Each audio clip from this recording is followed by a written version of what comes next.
Ladies and gentlemen,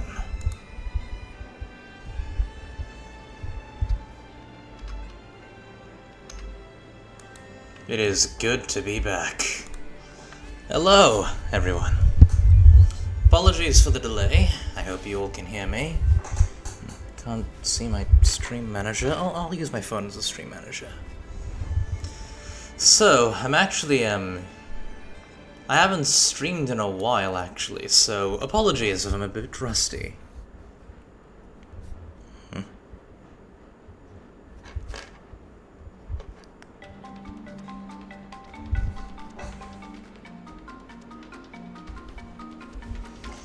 My laptop is currently being useless. I'm gonna use my phone as my stream manager. And I can see how laggy it is. Oh, Jesus Christ.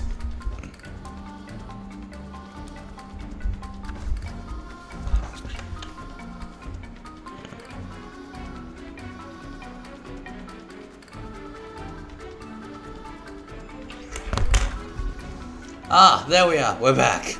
Oh god, my Wi-Fi sucks. Anyway. We're here.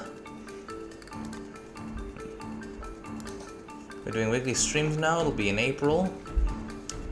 I will do it after. I will continue this after my exams. It's just Now, today, we're going to do solo mode. The reason is because, well, I love this game, and one of the best aspects of this game, alright, I haven't opened my PC in a while, this thing's gonna load for a bit. I'll provide an explanation. The cards in Yu-Gi-Oh, just like the manga itself, show stories. A story could happen through a series of multiple cards. Some of the best archetypes, or teams, if you will, where they share a name or list a different name in there. They've been some of the best decks in the game's history. And sometimes they have had cards somehow evade the ban list, specifically because their story isn't over yet. Oh god, it stopped. Why is it stopped? An infamous example would be the Albaz deck, or Albus. Yes, Albus, like Albus Dumbledore Albus. Or Sky Striker, right here. If we look at this card, if you see quotation marks and a name, or a listed name, that's an archetype. So Sky Striker Ace is an archetype. And this is Sky Striker Ace Rose, which means she's part of that archetype. Because the deck she's part of is getting an anime, actually. Yes, an actual, fully serialized animated show, which we've been asking for a damn long time. Actually, there was already a manga about it, but yes. Well, the cards are gonna get more and more powerful, and they're not gonna get banned. Actually, right here in my hands, I got a package, because I got a couple Yu-Gi-Oh cards delivered. So, if you don't know me, this game is my comfort food. This is my chicken noodle soup, this is my bowl of congee. This is the game that I play. Ah, here's another part of the Albaz lore, the Tri-Brigade team, and the Spriggans. This game is what I play to relax, alongside Pizza Tower. It's what I use whenever I want to feel powerful as well. And I made a friend through this game. That being the streamer, Oreo Mkala. I'll actually link a name here. I'll put a name here. Oh wait, never mind. It's not spelled that way, the Kala is lowercase. What does it say? Gula. The virtual world deck. I have this in both the game and in real life. Now, this friend that I have put into the chat, or at least her name, is currently going through some tough times. So I've not been able to actually play this game with her. But this game too is a comfort. Most of you are probably not in the know of the more recent Yu-Gi-Oh! Animes, which is where some of the recent cards come from, let alone the summoning mechanics that said new animes introduced. So I will provide you all with an explanation. This is also why we're going to solo mode, because if I was trying to teach you about how to play the game, while being constantly bombarded by a million interruptions, that wouldn't exactly go very well, would it? We're nearing the finishing point.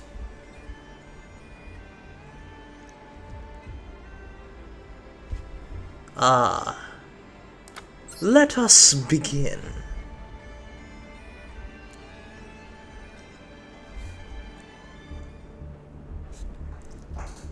I'm currently undergoing exams, so I can't stream as often as I was able to before.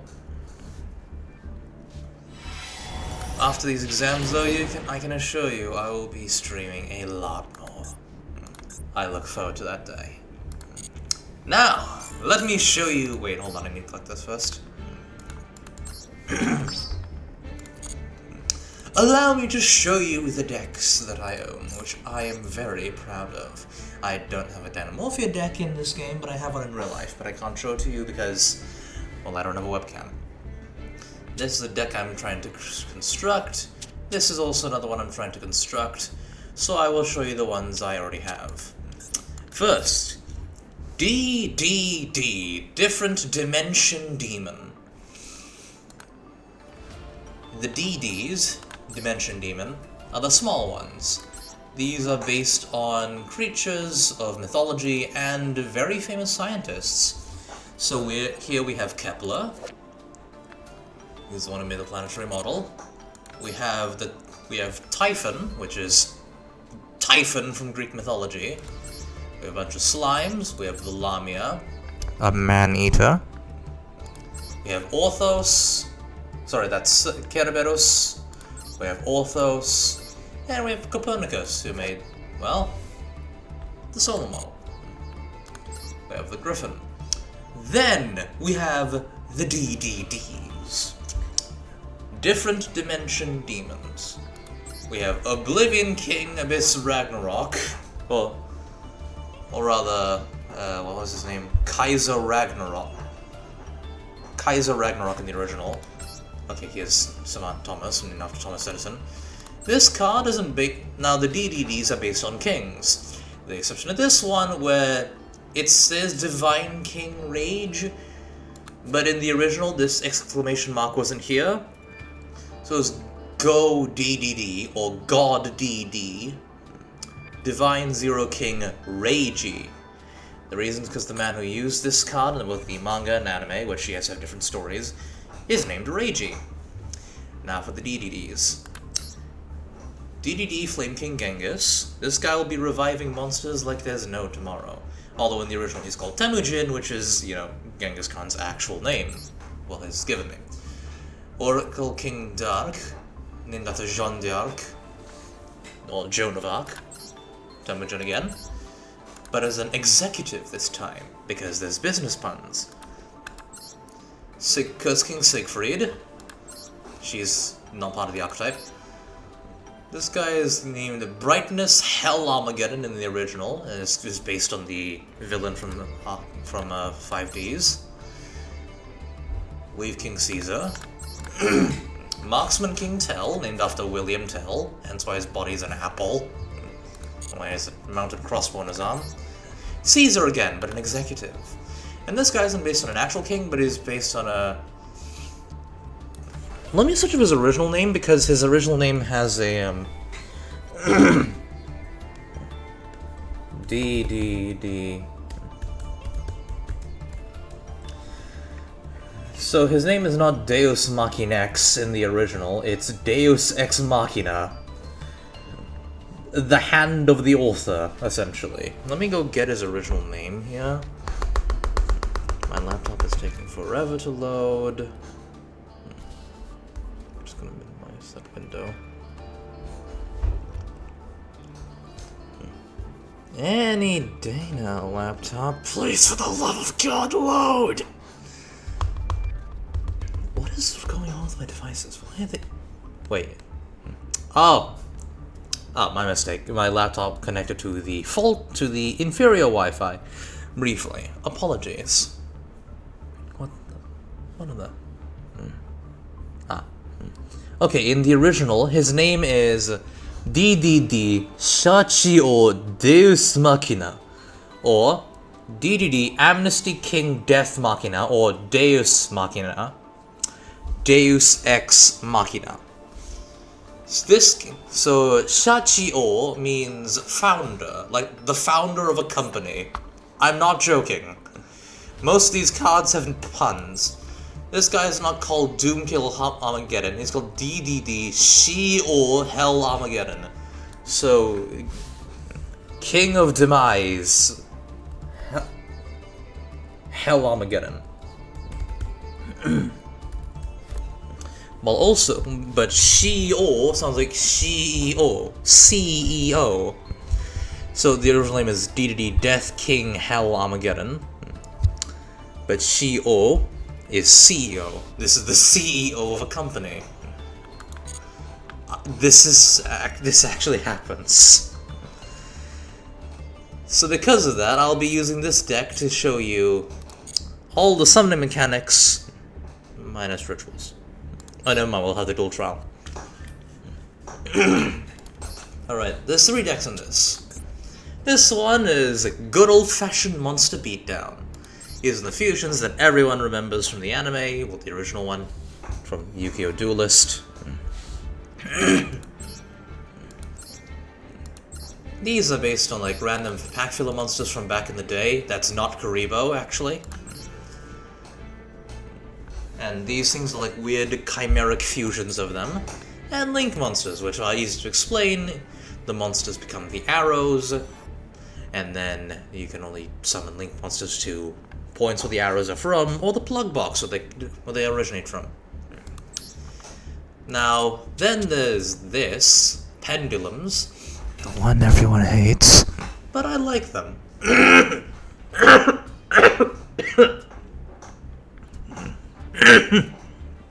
Oh, god damn it. Sorry, my throat's been weird. Okay. So, this one's a modern deck. Well, Pendulum isn't really that powerful, because Konami tried breaking its fucking kneecaps. And the reason because this mechanic was one of the most powerful in the game's history. If you look at this card, you're probably thinking, why are there 2 text boxes? Let me explain. This text box is when it's in the Spell and Trap zone, in a Pendulum zone. And I'll show you what that means later. I actually have this deck in game, not in real life because I can't find TCG equivalents, but yeah. This is when it's a monster. These numbers, so like 3, and its counterpart of 5, are essentially setting the pendulum scale. It's setting a scale, so any number between those 2, so between 3 and 5, once per turn, you can special summon as many monsters from your hand that fit the level, and face up extra deck, which is where these guys go before they die. Well, when they die. Now, we're going to use good old-fashioned synchro summoning. Why? Because some of you might know about Yu-Gi-Oh! 5Ds, and synchro summoning is as easy as addition. You need a tuner monster and non-tuner monster. So it's essentially like nuclear fission. The tuner monster is essentially shooting its levels at the non-tuner, which means that what happens next is that we get a monster with the added levels. Now, our opponent is going to do their thing. This deck, Centurion, is focused on synchro summoning on the opponent's turn and disrupting them.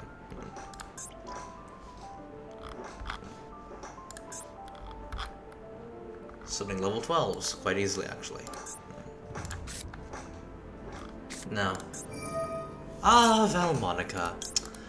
No.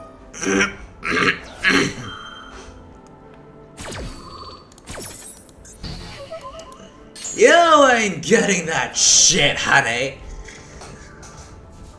Oh, I should let you know, I get snarky when I play this game. Ah, here comes Dante from Devil May Cry. Not even joking, that's what this guy's been. Oh, never mind. Yeah. Ban cards. Fiendsmith is such a powerful deck.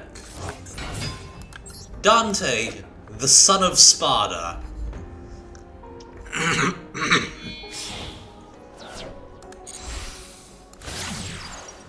So that's a link 1. 1 becomes 1. You lose no advantage. With that special summon, Dante. Figured. Yeah! Ugh. Why do I keep hiccuping again? Funny, I just finished Devil May Cry 3 and this happens. Alright, let's see. I'm gonna have you send one to the grave, because all that means you can do is you send the girl whose angel and demon belong to. Who the angel and demon belong to. Yep, there she is. The lore behind this deck is that this is a girl where she has an angel and a demon on her shoulder. If an effect involves increasing life points, it's from the angel, and if it's decreasing, comes from the demon. What?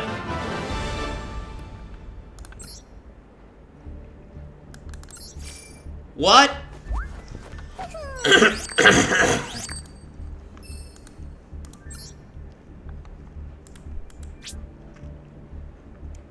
Well, our opponent was spooked off. Well, we can't have that, can we?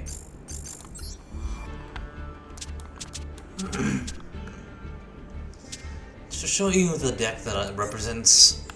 There's 2 decks I consider my aces.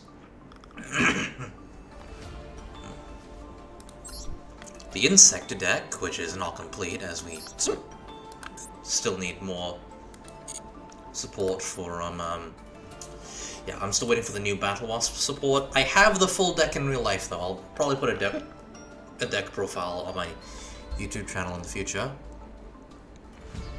And then one that's actually complete.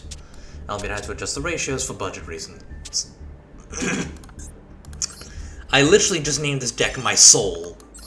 Waga Tamashi means my soul. I'm currently live! Oh, I see. Just a moment.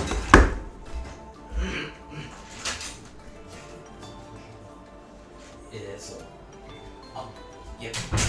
I need a package full of more Yu-Gi-Oh cards. I'll open it after stream. I'm currently making a purely deck, which is... I should probably shit. Oh! Oh, Beatrice got the axe. Not surprising. She is extremely powerful. Bye-bye! Bye-bye, Beatrice! No, we never liked you. Oh, actually we did, but you were basically just a free mill. Alright, let's... Which one do I prioritize?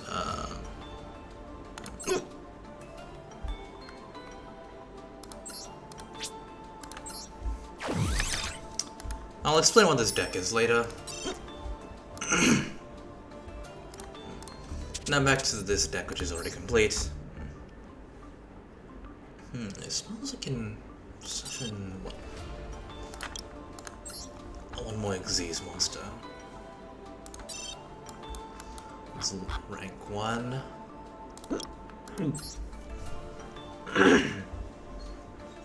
Oh, never mind, I already have it. Yeah, never mind. Oh, do I have Dominant Magician?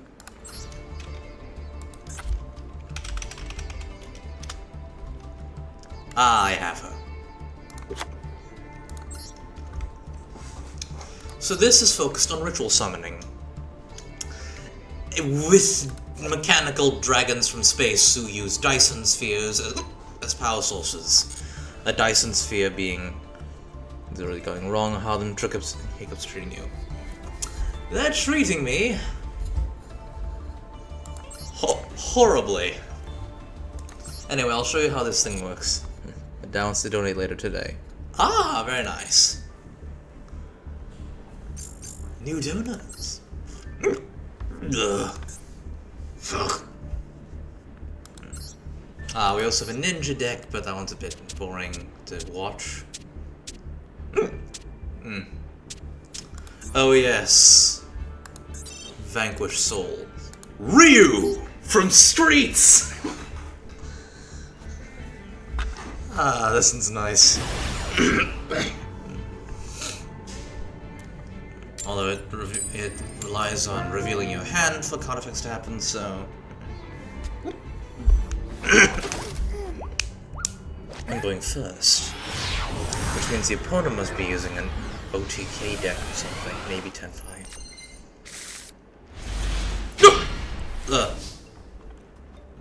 Ah, perfect! We have Stake Your Soul.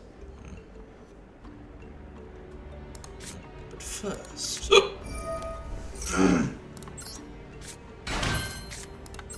do this. Now, because this deck needs to search out a very specific Fire Warrior monster, we have Durandal.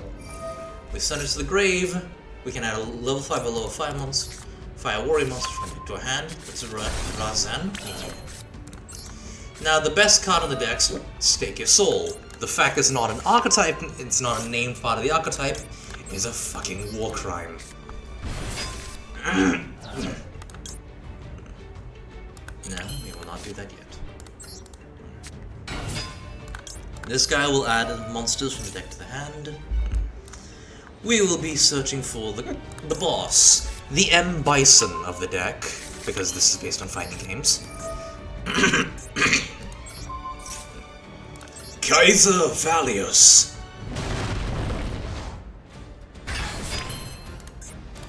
Now we set the stage. Literally, we select a stage, and that becomes the field spell. Well, no, the Link monster. So this is what? This will let us add a Vanquished Offering. Bring it to our hand. Now, this deck relies on revealing monsters in your hand with certain attributes. And because of that, we're going to want to keep these babies in our hand.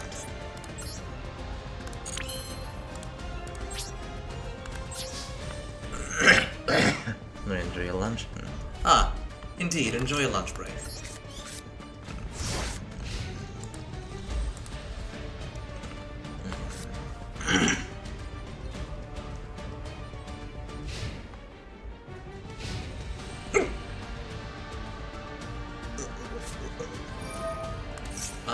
Dark Magician. Special summon this from the hand. So the point of this deck is... your turn? No. It's our turn. I could say this about most Yu-Gi-Oh decks, but this one especially. Now, this deck is unfortunately very expensive in real life, so I only have Kaiser Valius, one copy, and... ah, the one glaring weakness of the Dark Magician deck.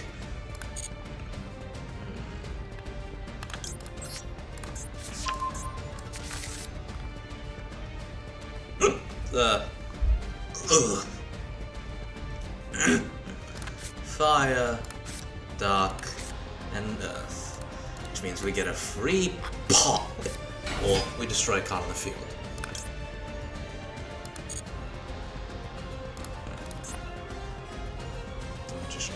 Magician girls? What are they doing here?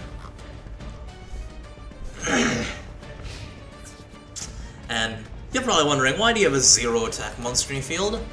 While I control a Vanquished Soul monster, your opponent's monsters can only target monsters you control with the highest attack.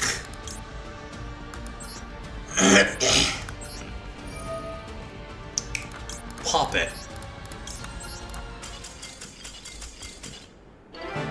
This deck was tier 1.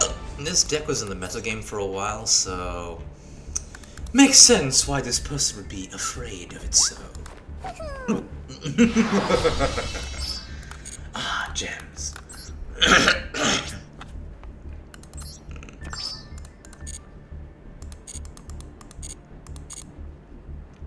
Guess let's just go collect our rewards and roll for a few things, shall we? Yes! Perfect! Now, I'm currently trying to make a deck where I can do a bunch of stuff, and it's, oh, the new sharks. What? But I want to make an ABC deck, aka Giant Combining Robots. Let's hope Streamer Luck applies to this game as well. Ooh! Let's see what we have, shall we? Yes! Oh! Yeah, Kaiba's got new toys to play with, by the way. His cards are getting upgraded versions.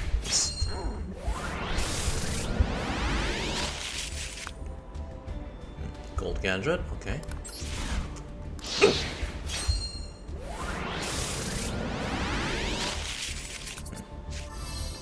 What the hell is this? That'll be fodder.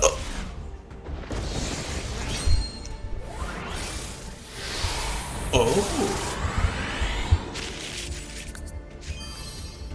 Okay. Ah, unit and controller. What's this?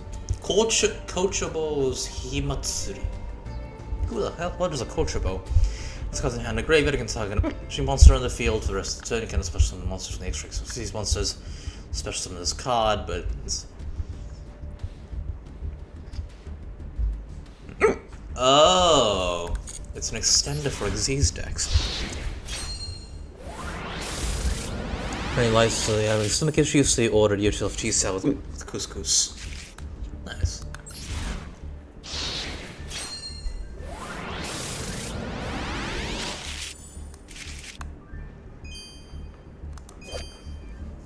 El Maji Merge. Mergy. Cyburst means cyberspace, so they're from cyberspace. Gain psychic equals a total including your monsters greater than 400. If this is got in your hand attribute, it's just. Oh. Seems awfully situational. I don't want to be using that.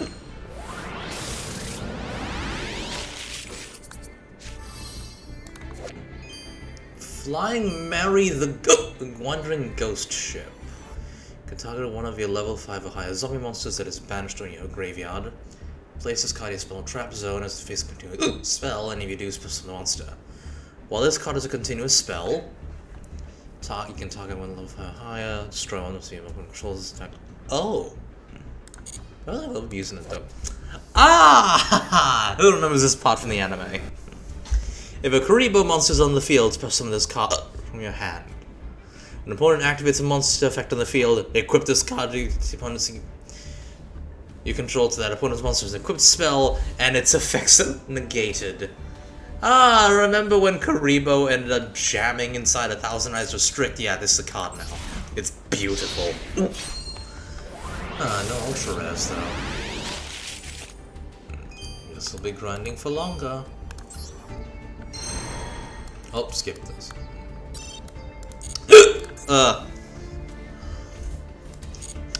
Now, because I didn't get an ultra rare, that thing has allowed me for... Oh! Free stuff! Free stuff. Perfect. And we got an ultra rare. Let's see what we got, shall we? Oh, this is going to be juicy.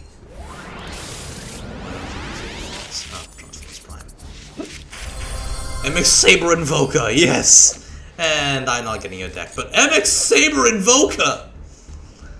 Holy shit, that's one of the best cards in the game's history!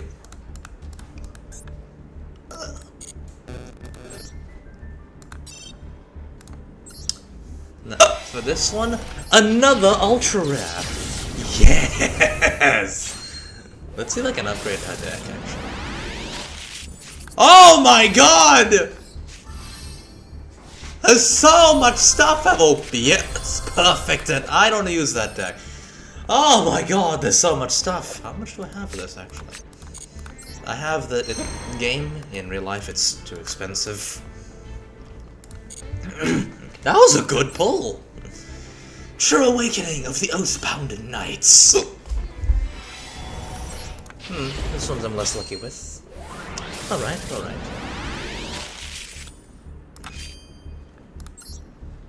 Okay, okay. Cool, cool, cool, cool, cool, cool, cool, cool.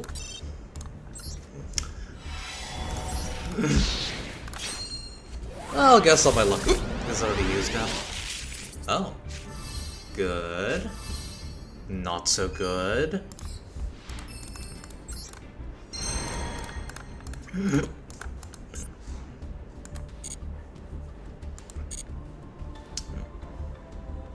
Now, if you excuse me, I will be doing some deck construction. We only need one Baguska. Most decks only need one. We do not need Leviathan Dragon. That thing is nothing more than a beat stick, and we don't need more of those. Don't really need Fire Fist. Don't need Magispector. So I'll be using material, using that as material as well. I guess I only really need two. I am never going to be playing that deck. It's underpowered. Alright.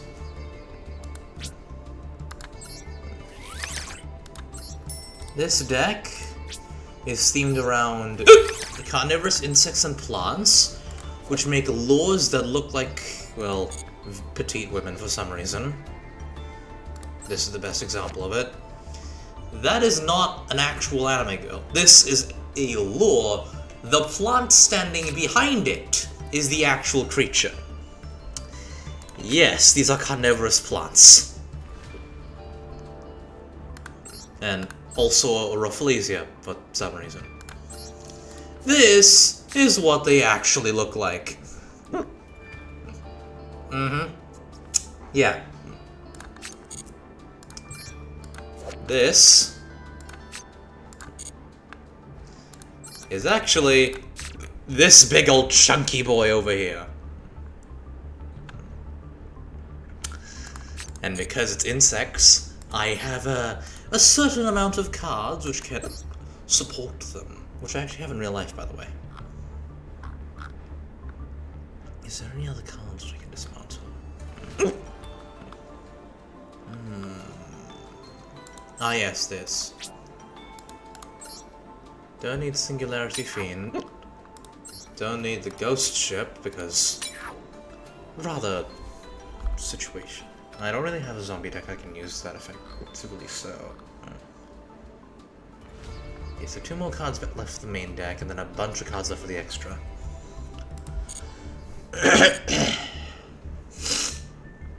Oh wait, that's right, I need to upgrade my Valmonica deck. Ugh. Ugh. God damn it, I feel weird. Now... Fiendsmith. Jam those 2 suckers in.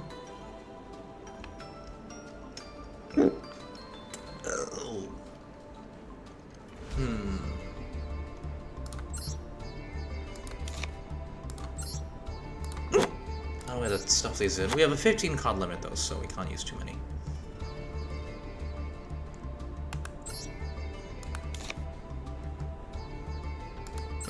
Ugh.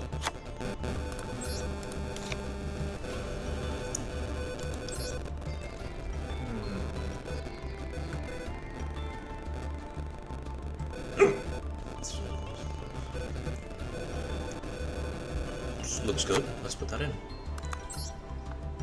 Well, Lachroma. It's banned in the CCG.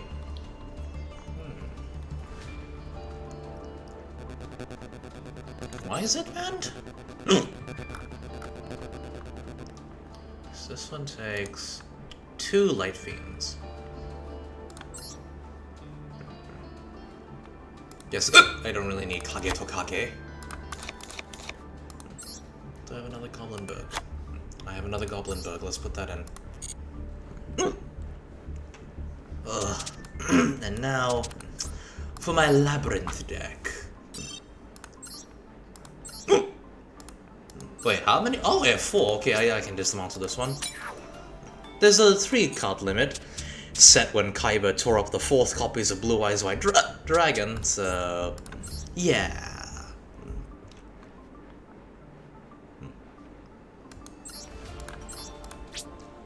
Get Sarah.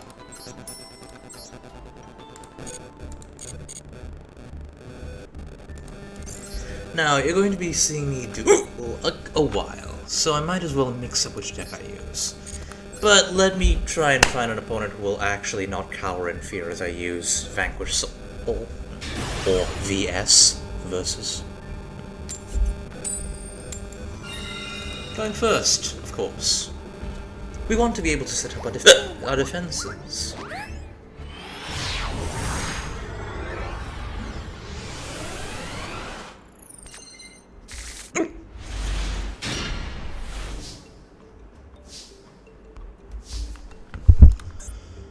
Alright, this is not exactly a very good hand, but stake your soul, show this off. Summon this. Add card to hand.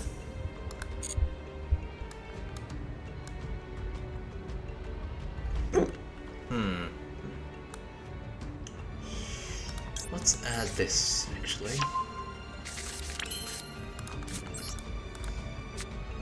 Now this one needs 2 fires on our hand in order to function properly. Activate this to add another. Now this deck isn't a super good deck because it's got a lot of restraints. It's really unfortunate, actually. Reveal a fire. Now, if your chain happens, it now resolves in reverse, as you can see. And why did I reveal it? Here's why.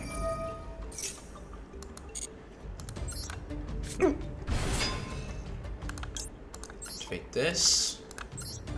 Reveal 2 fires. Raid them in a wait, boys.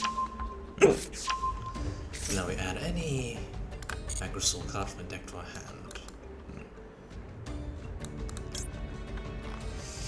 I do believe that this one will be of great use.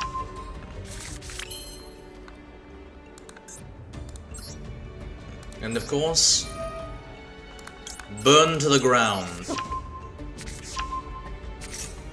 Effect damage. Set this. Make stage select. Place in the left one just in case any Antagonista players get on here. Add from the graveyard to hand.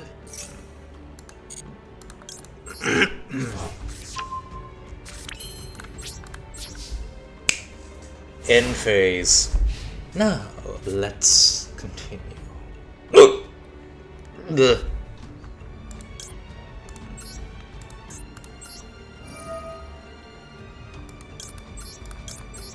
Now, because we want to use Max C later,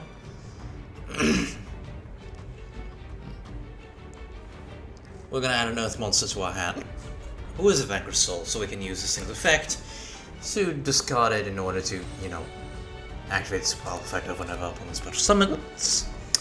We get to draw a card, and another, because they're not gonna stop special summoning, because that's how this game works.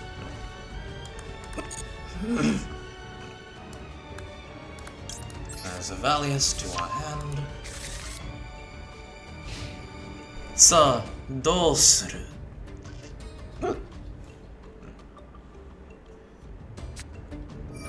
Ah, Dark Magician, how cute. Now I'm going to say this with all honesty, and if Aurum somehow finds this clip, I am sorry to say, Dark Magician. So close to being a good deck, but it has a couple problems which keep it from being great. The amount of stuff, the amount of waste potential that deck has. Inexcusable. It's unfortunate, really. Like, for example, this doesn't even search, it excavates top 3 cards of your deck and adds 1. Why wouldn't you just go into your deck and draw them from, just add them from there? Like this one, if a Dark Magician normal spell summon, then you can banish a card on the field, which belongs to your opponent. That one works, But then, the search effect. And this card, Eternal Soul. It's one of the deck's most integral parts. But if it's destroyed, it destroys all the cards in your own field. It sucks. That effect sucks.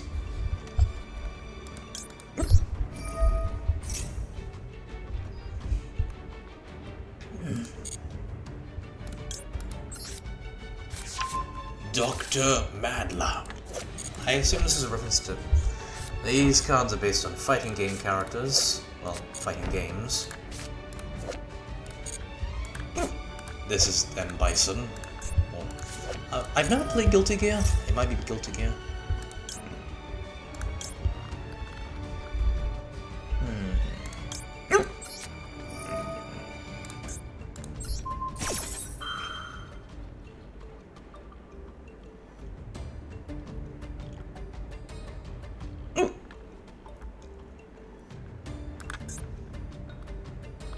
What'll it be?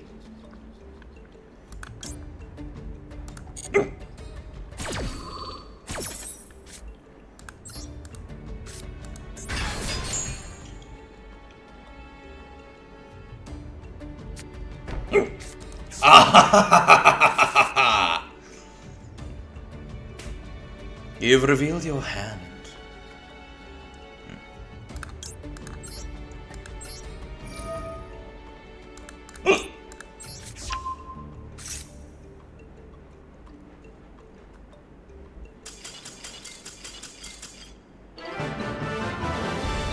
It's no fun when they surrender. Take your beating like a man.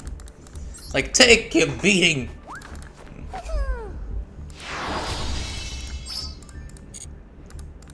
I'm gonna lose gloriously. At least let your opponent have some of the fun, yeah?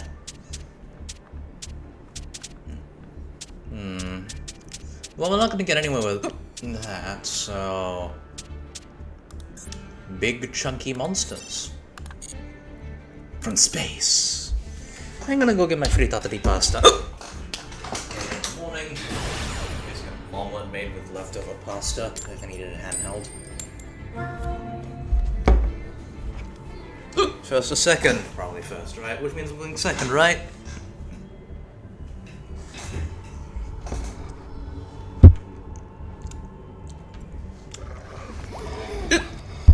Yeah, as expected. I'm gonna go eat my lunch. Well, evening snack.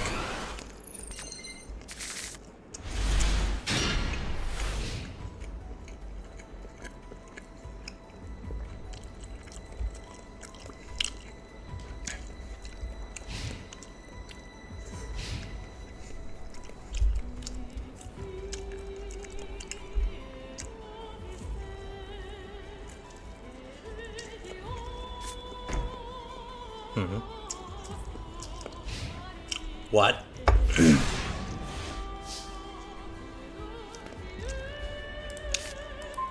Highly suspicious.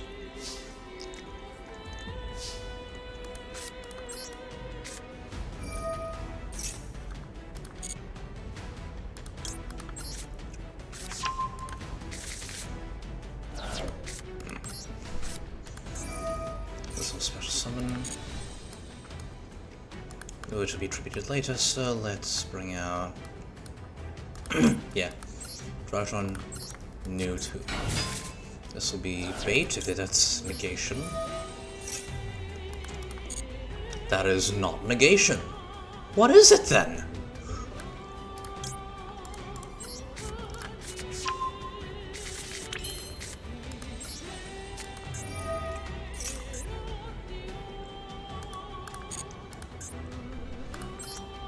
Strange.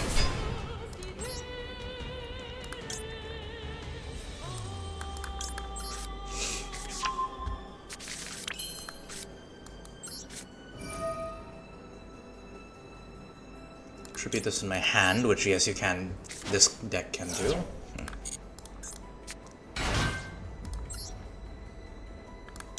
At the ritual spell.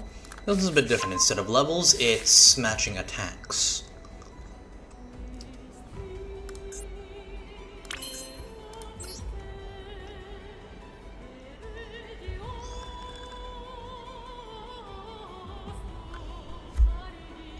Why is it lagging?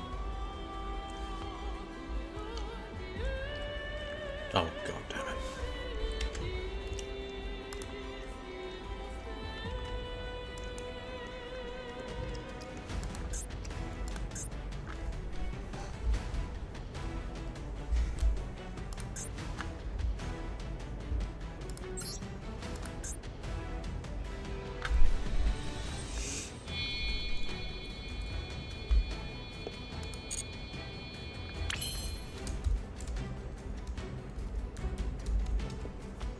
Wi-Fi is lagging again. Apologies, everyone. Oh, hold on. I have an idea.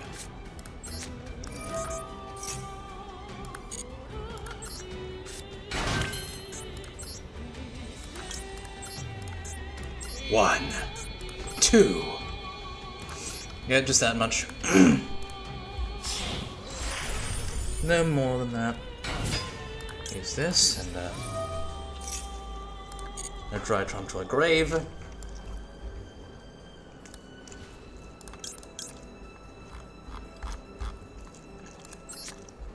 I'm gonna need that.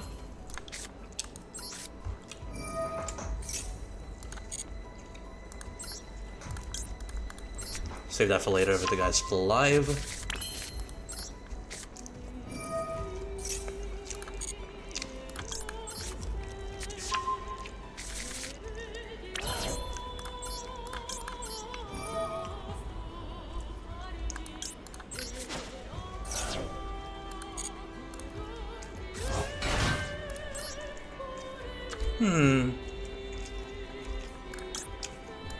Oh yes, that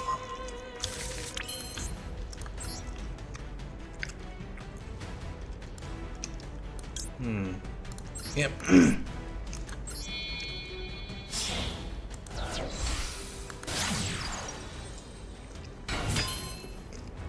Link Rebo.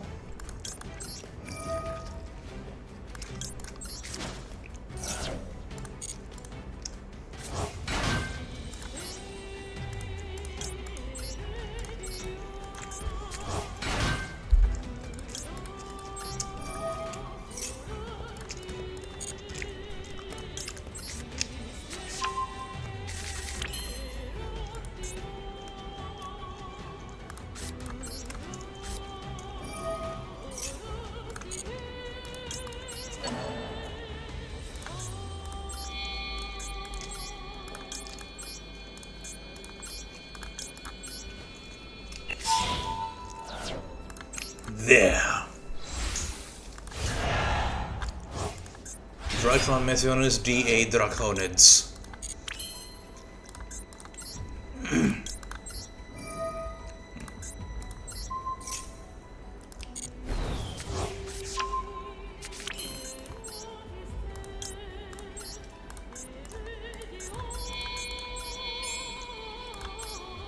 Running out of time. Speed it up.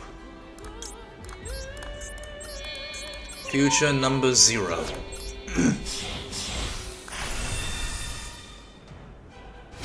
Mirayo Hope. I have these 2 cards in real life, by the way. I have 2 Utopic Draco Futures. I'm surprised by 2, actually.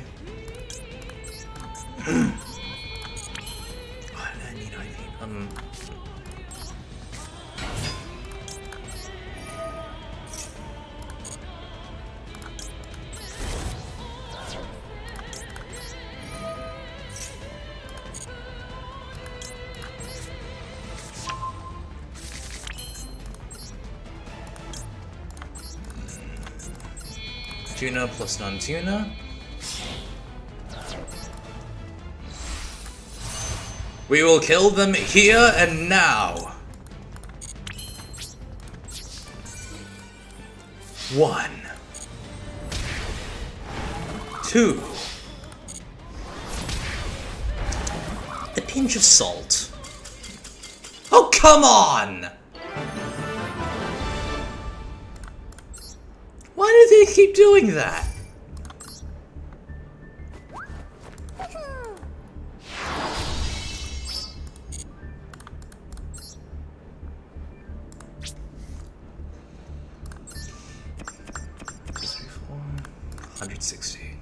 Yes. Alright, let's get some rewards.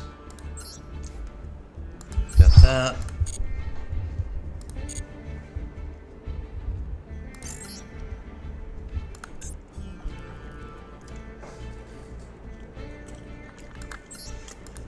Now choose another deck.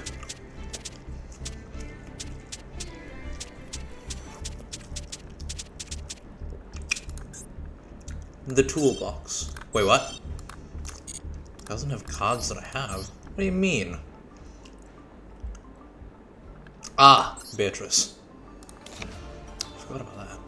Okay, what do I have? Wait, do I have the Crimson Dragon? I do. But do I have anything to summon with it?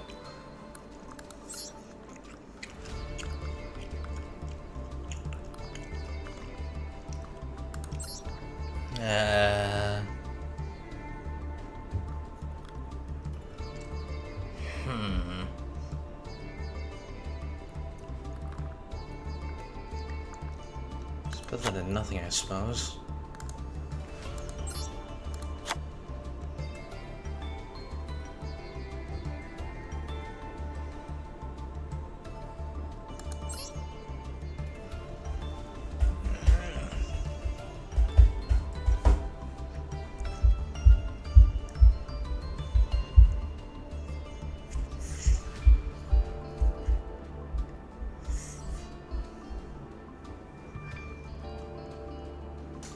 Crystal in there. So many tools in my toolbox, but I can't use them all. Unfortunate.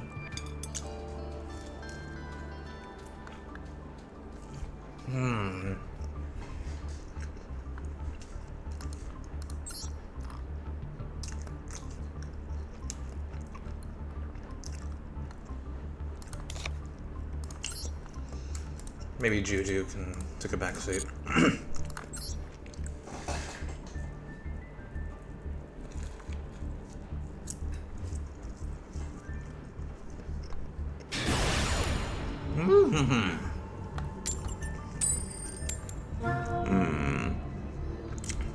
Well, we're screwed.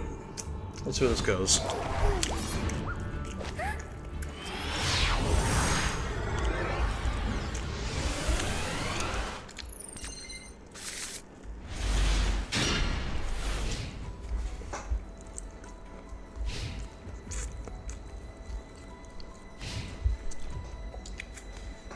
Just gonna load my server that I'm streaming here.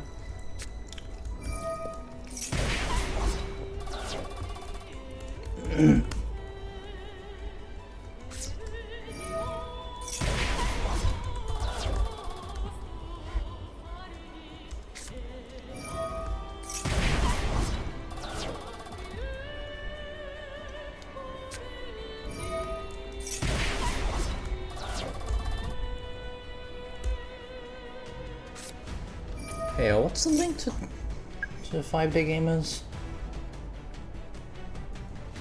The Twitch one?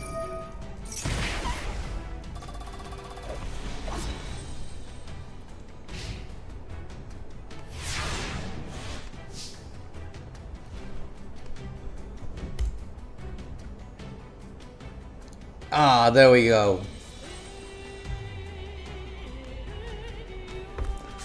Perfect. Alright, let's do this. Cauldron of the Old Man Burn? Oh, this guy's old school. Well, this is one of the most boring and degenerate strategies ever. I'm not gonna feel sorry when I kill this guy. In-game.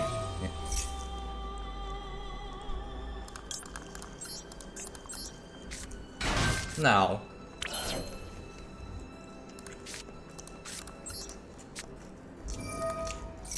the effects of this are, you target a virtual world. This is an archetypal effect. Target of one type. You send one of the types to the graveyard that is different from the one you targeted.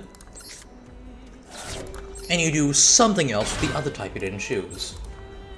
For Mahime, you add a card from deck to hand, which is very valuable.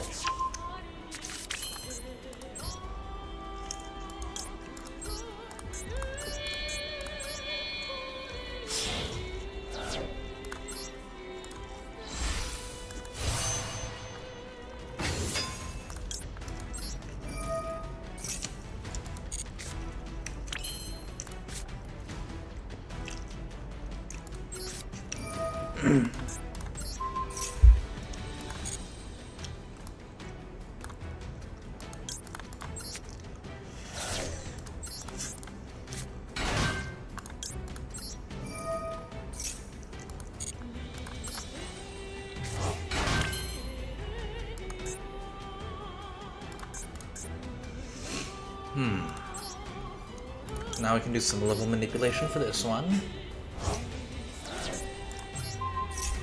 Increase the level, because you can't really decrease it below 3 in integrals of 3.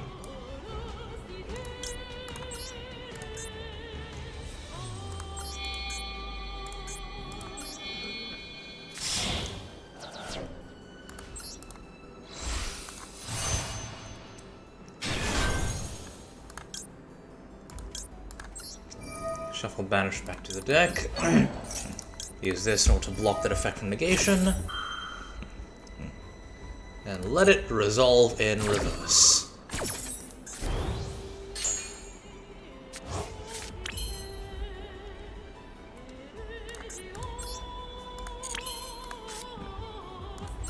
Activate this. Target this, and the spell is the search card. Available in 5Daygamers videos, I have to delete the highlights. No, so. You do? That is unfortunate. Why do you have to, though?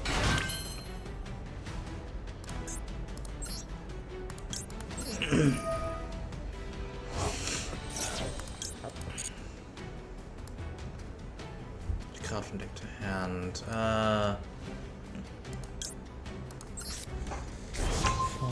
5 days. Hey, nice.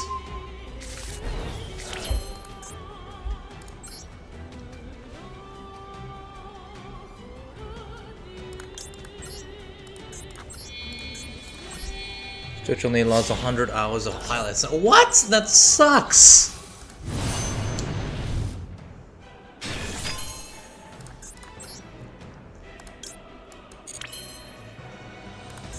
No thought of that. That's horrible. I'm teaching these fish to synchro summon. Thankfully for this guy, I don't have Cosmic Blazer. Or Shooting Quasar Dragon. So we'll have to settle for Starter Seafer Divine Dragon. Seafer being the Arabic word for zero, actually.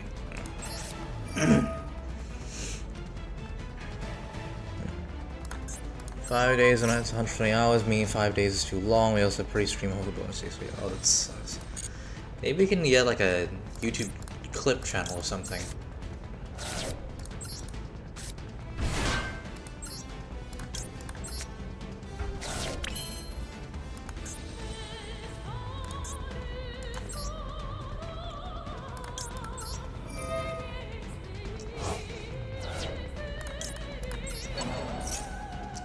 I'm gonna summon a shit ton of monsters to smack this guy in the jaw!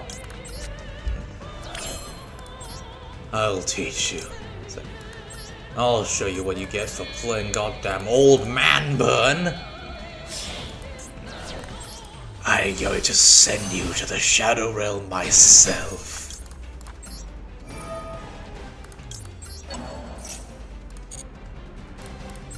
We're highlighted now to Twitch. I see.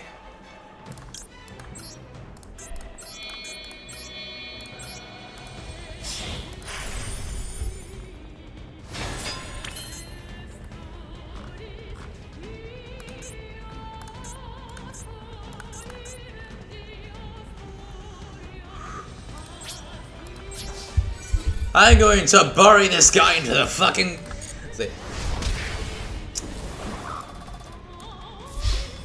Say hi to my ancestors for me, Yugioh.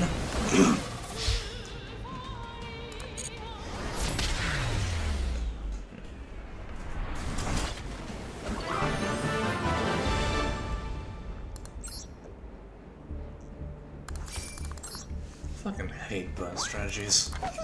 Like, it's like, what, you want me to wait for 50 hours? You want me to wait for 30 minutes while you slowly but surely decrease my life points little by little? No, if you're going to take away my life points, do it in one fell swoop. Make it cool, for crying out loud.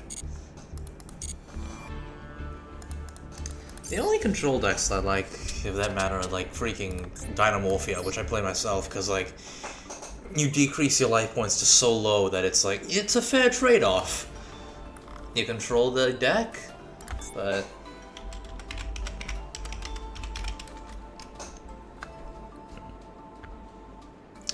I guess trying to make this deck in this game was also going to be expensive.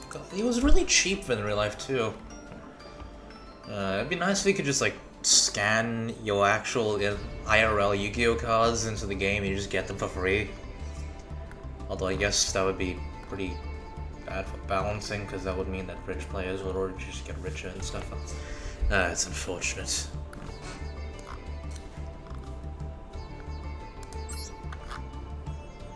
That's kind of smart. Well, not E-Call. Obviously not E-Call. We're going to grind up again in order to get the, well, you know, we can do the duel trial.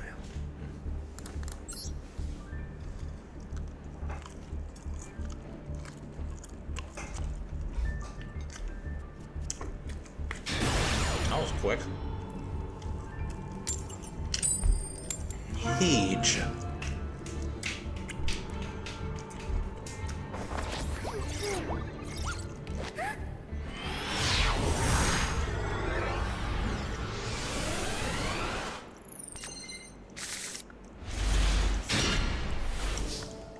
Ooh!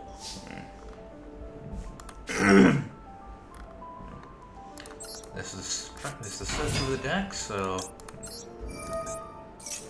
I haven't played Centurion, I don't know what. It's Mulchami. It's basically Max C, but less powerful, but still Max C. And it stacks.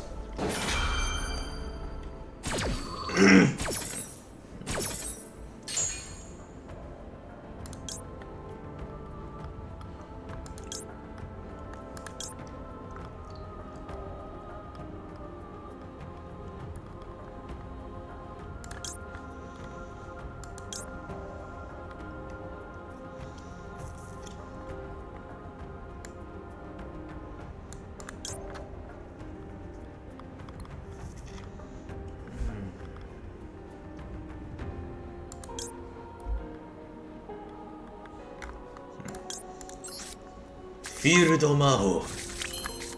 Atsuto.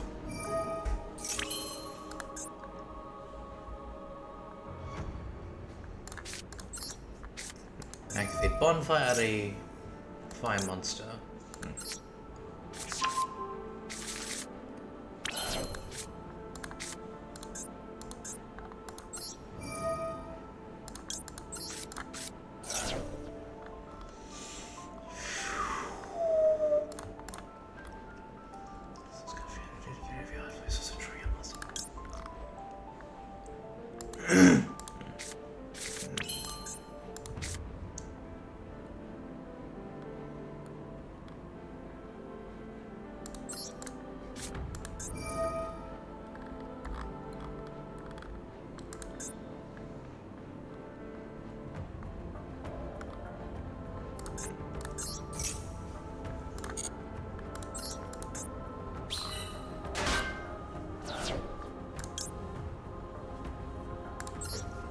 Wake up!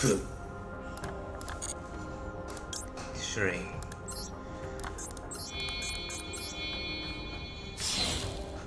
Synchro.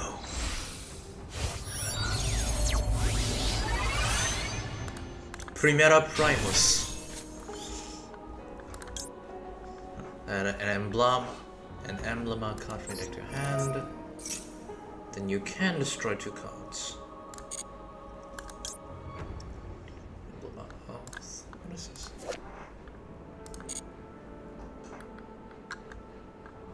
What is this card?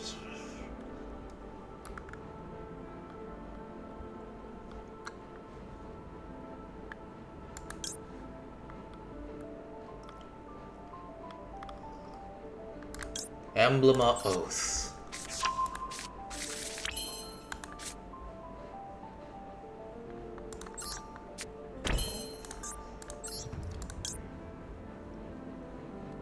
Your main face.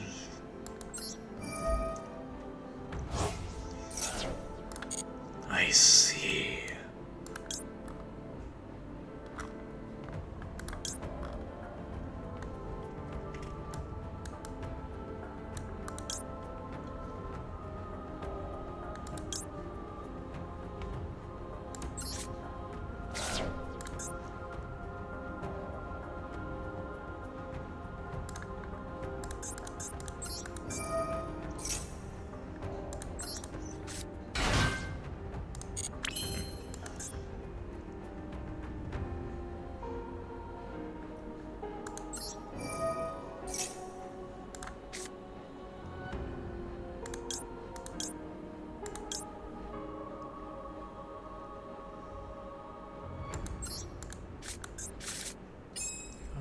Roll.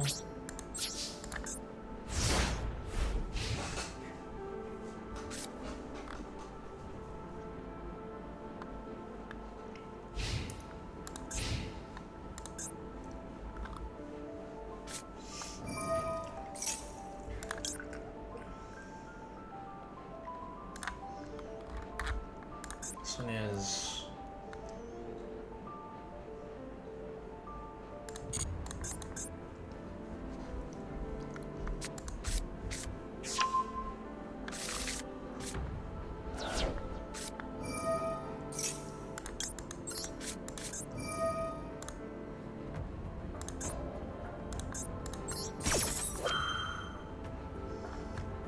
Emblem of Oath is like they're making it together.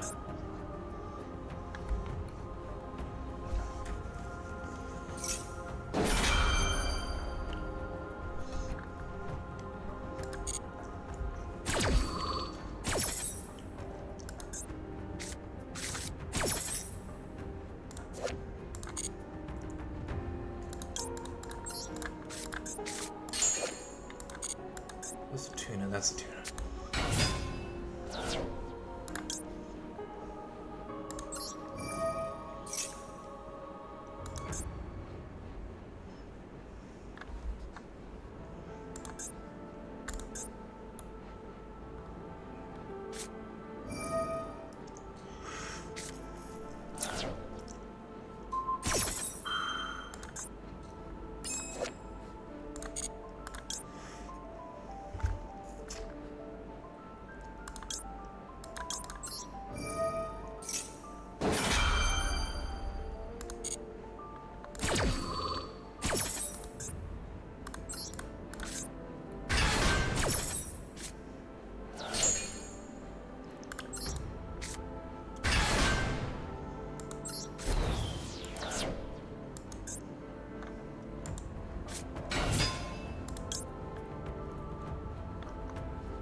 We've got no tunas.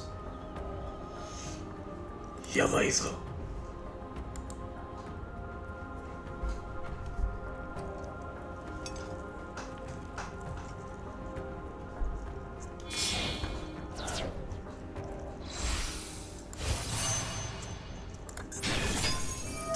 Oh no. Oh, it is a continuous trap. Oh, that'll be quite helpful, actually.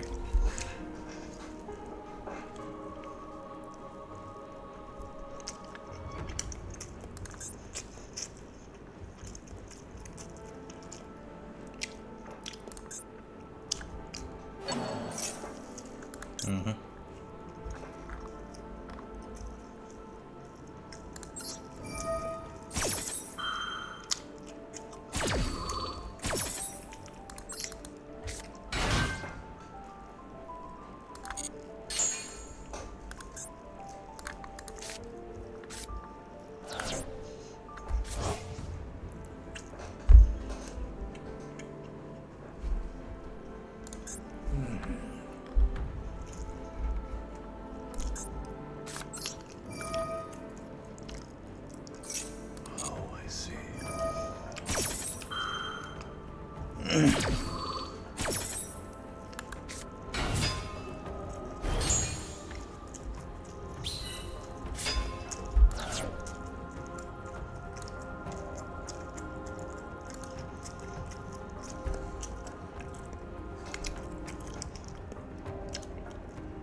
Oh shit.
What's their move?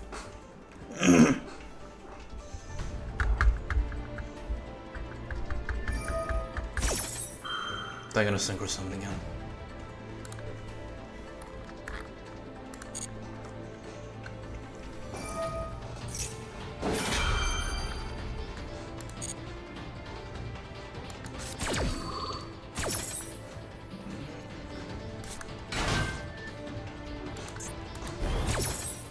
They're gonna synchro again.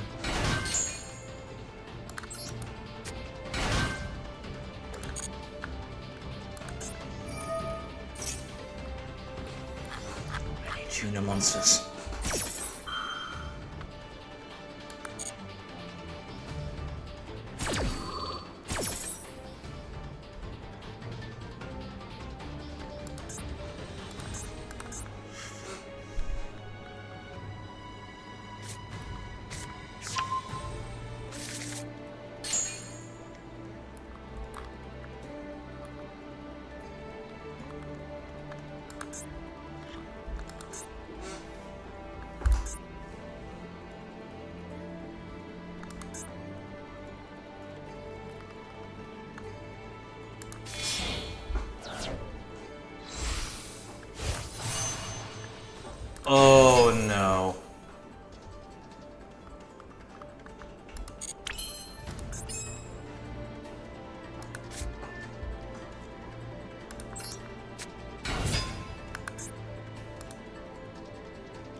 Oh wait, this... the deck. Perfect.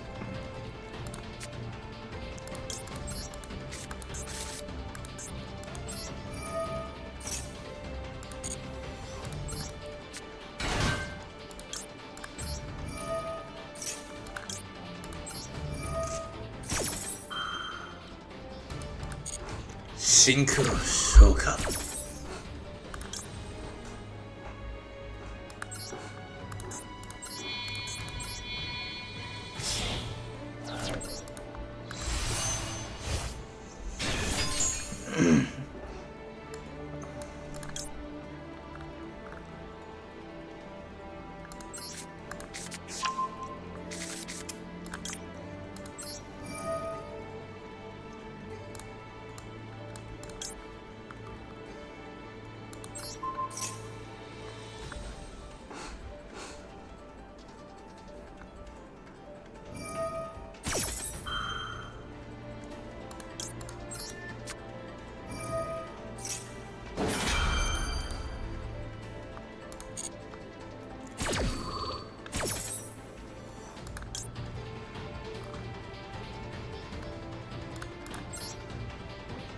Oh shit, wrong card. No!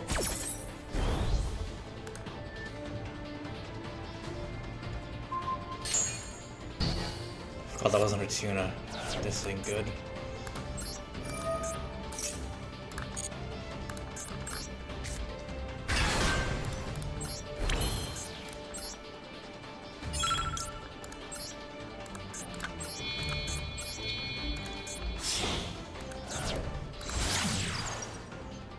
Making so many misplays with this deck I haven't played in a while.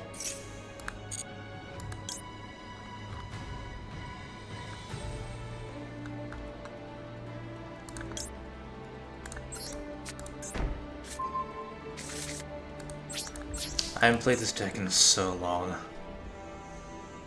I've got all the combos.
Maybe I should practice with this deck a bit more. I haven't played in so long.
Mercuryのいかないぞ。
絶滅。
Now I'm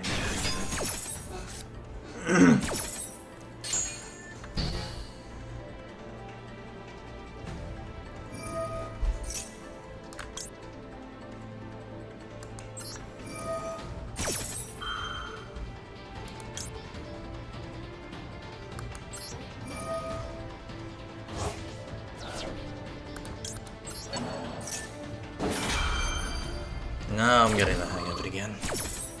It's just like riding a bike.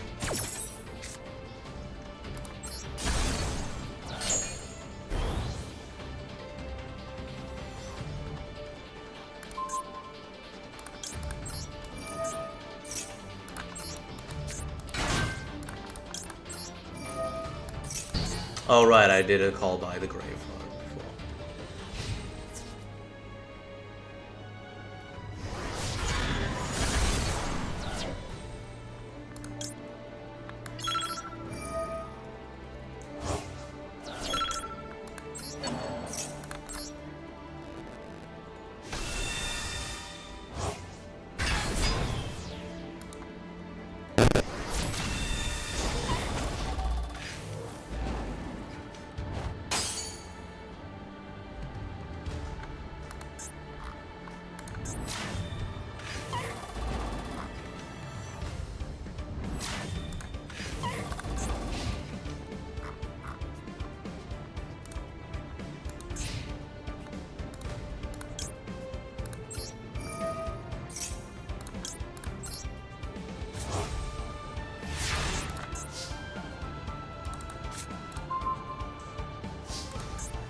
I know what to do now.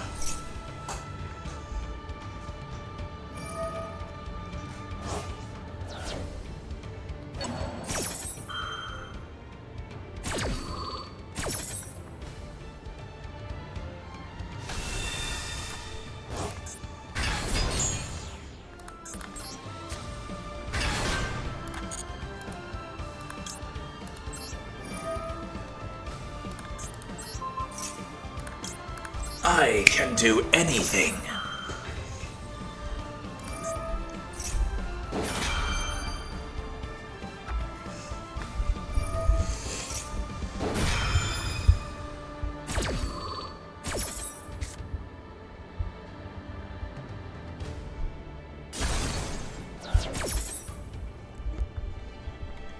Change of plans?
Wait, what have I done?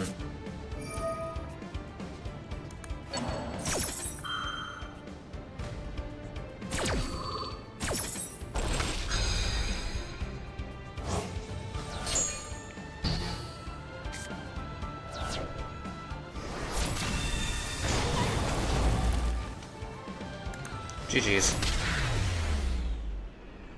Alright, then now I know the mistakes that I made. I can actually do this properly this time.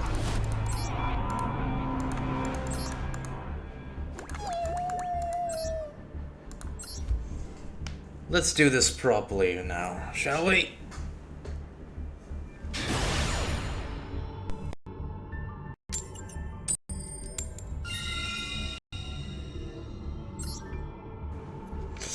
Oh, my arm.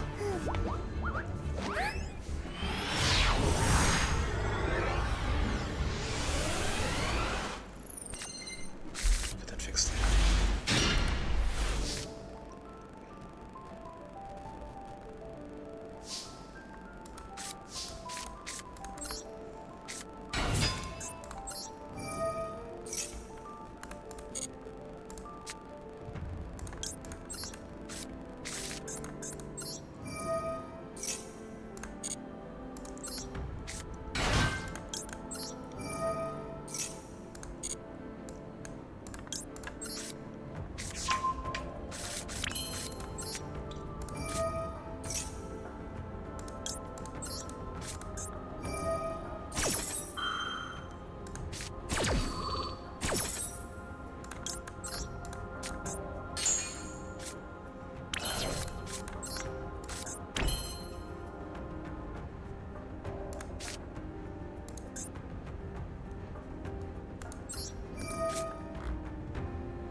And now, all of the pieces have come together.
For sale.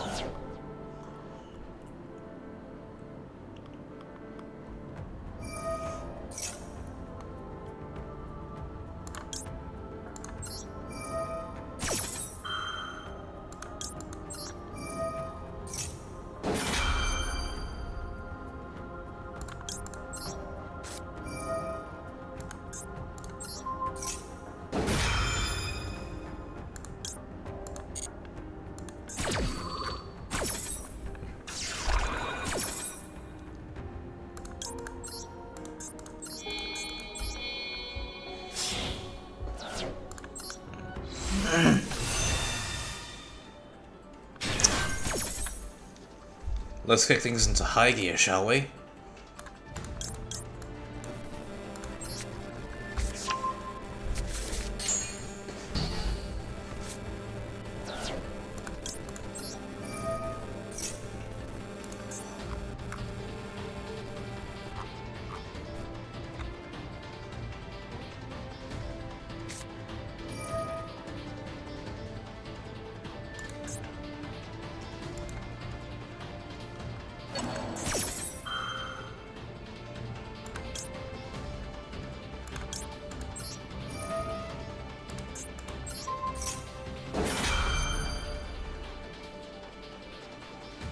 Y'all wanna see something cool?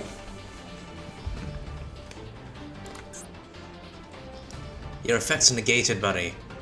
And that thing's called by is in the affected zone. Everything in this column is negated. Not sure if you got the memo, buddy, but you're screwed.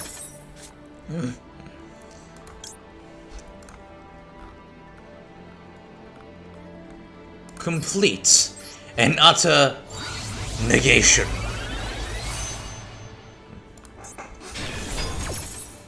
Try anything and I'll banish everything you own.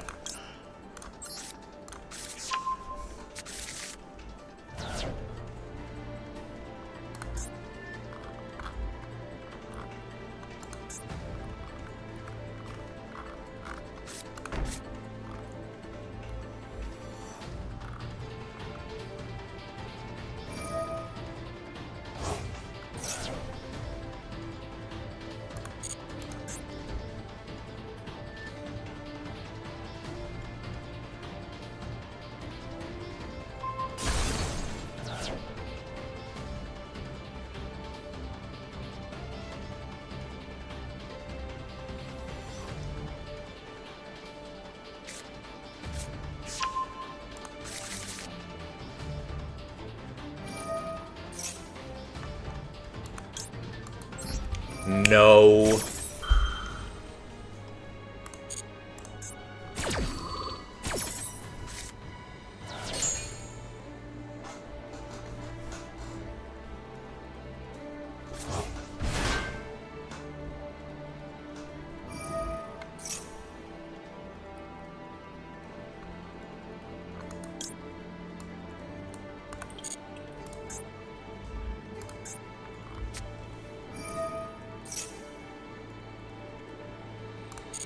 Oh, it's not negation, it's just banishing.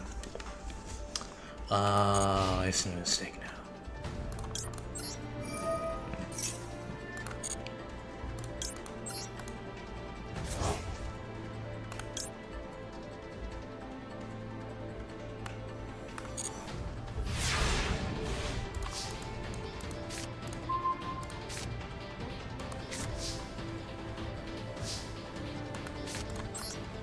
Wake up!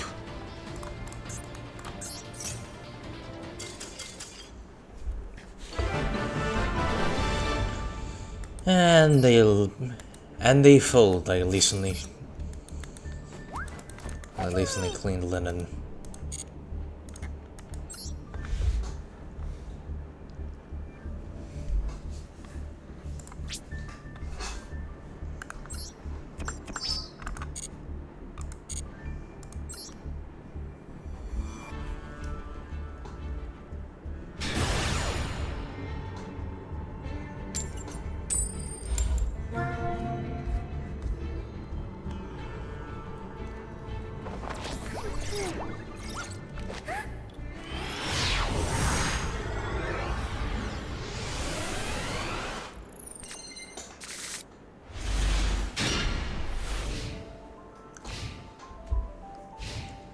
Yeah, I pulled a muscle somewhere. I don't know why.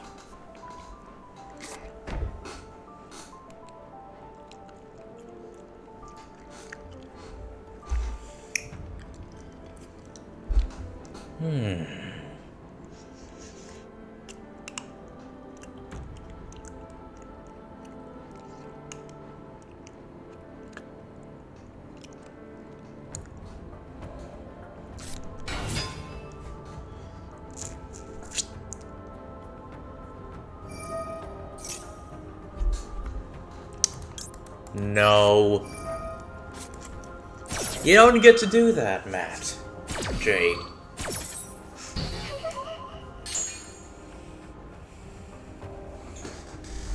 Let's make this a bit more interesting, shall we?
Just a moment, I got a phone call.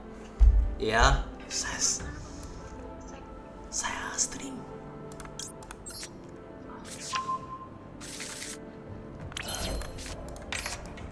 Thought it would be appropriate to do the Draconic Knight one because, you know, we have a Draconic Knight here.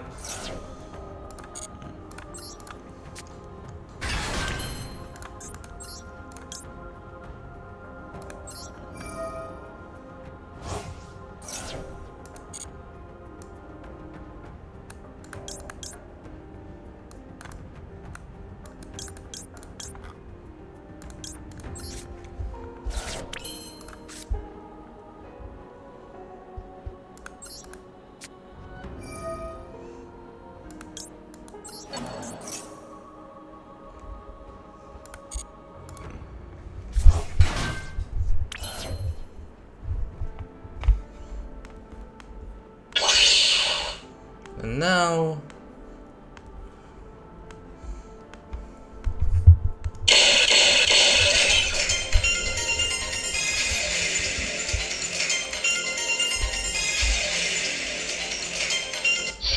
oh, wrong one.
Oh, I didn't even get to do a finisher.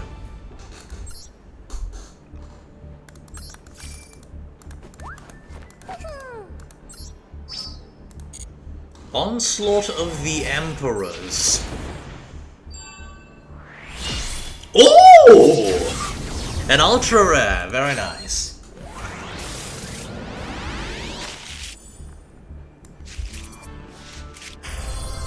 Ah, it's you again. Hello. Mementotlan. I think it's meant to mimic the name Tenochtitlan, which, if I recall, was a super beautiful city in ancient Mesoamerica, which was destroyed. Oh, that's why they're naming the Memento monsters after it, because it's things of the past. That's clever.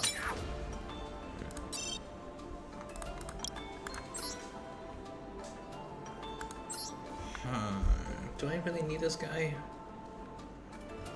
Will I ever use this guy? Need stuff to dismantle.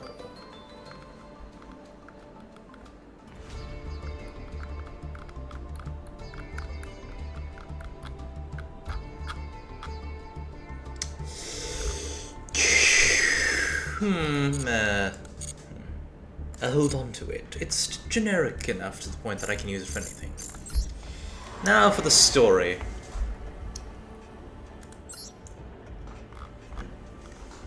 I think you guys would like to actually see some... I'll show you the stories of the cards. Not that one. That one I'm saving that for myself.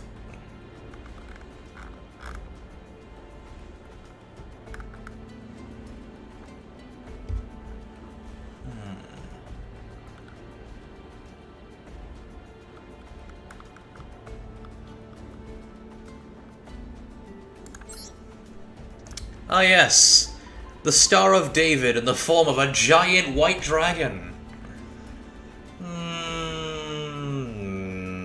Sure. Yeah, Starry Night is meant to represent, like, the star that led the shepherds to baby Jesus. I'm not even joking. Legend of the Starry Dragon.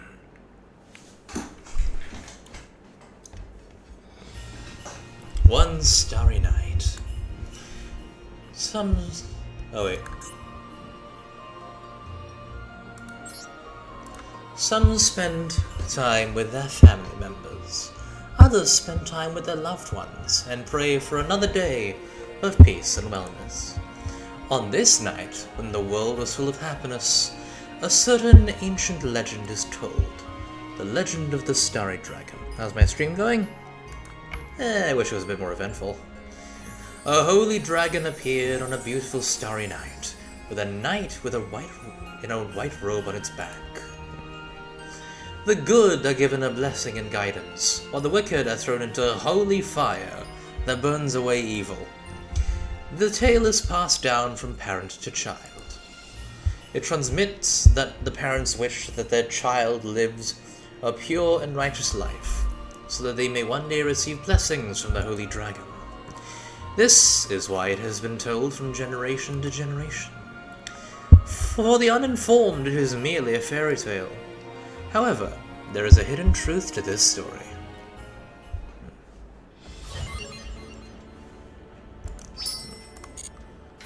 Now that I learn how to actually play this deck, I mean, the aesthetics is really cool, so I want to eventually learn how to do it. Oh, it's an OTK deck?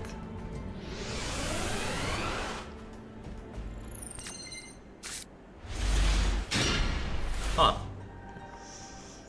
The main feature of this deck is it can be used to special summon level 7 light dragon type monsters from your hand to return them from the field to the hand to activate a variety of effects. So the normal special summon, the Starry Knight, Starry Dragon is a monster that provides strong support for the Starry Knight deck, include an effect that destroys a card on the field.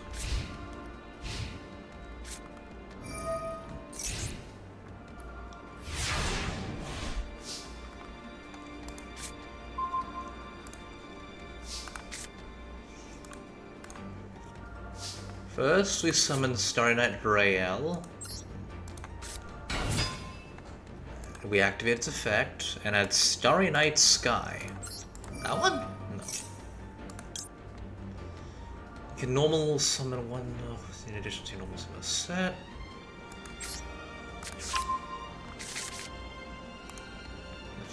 We'll activate the effect of Starry Night Ceremony and resolve it. Monsters have been special summoned on the opponent's field without ways to deal with them. Activate Starry Night Balefire and add Astel from your deck to your hand.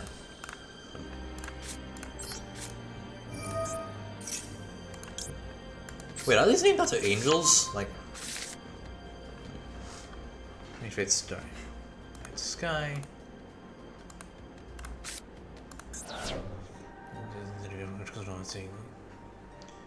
It's a dark monster. Oh, that's very specific. Something Estelle.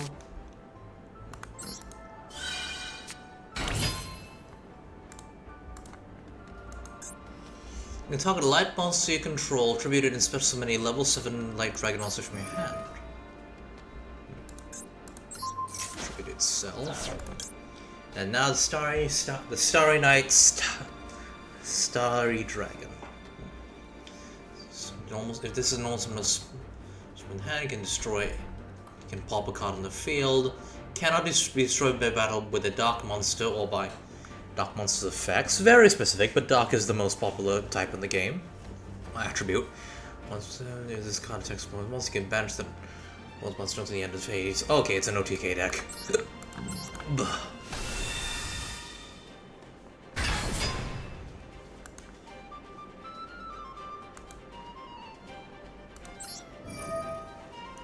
Seiryu wa Hakkai suru. Oh, Stell. Yeah, this is an OTK deck. Hiccups are back.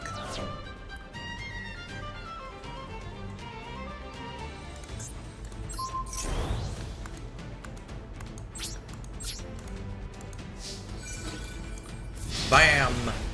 And pow! Okay, so it's a simple bread and butter OTK deck.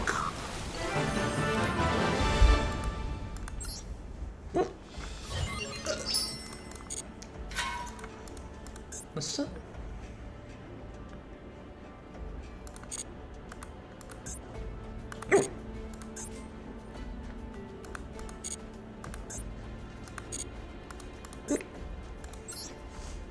Well, let's see what we got here. Why is Ryu, you know, the sprites, person's combat action, face mouse controls. Okay, so Raya. Okay. Estelle. Flamel. Flamel?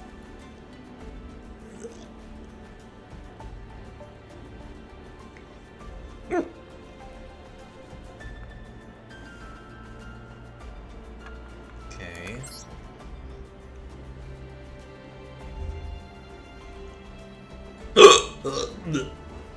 Excuse me.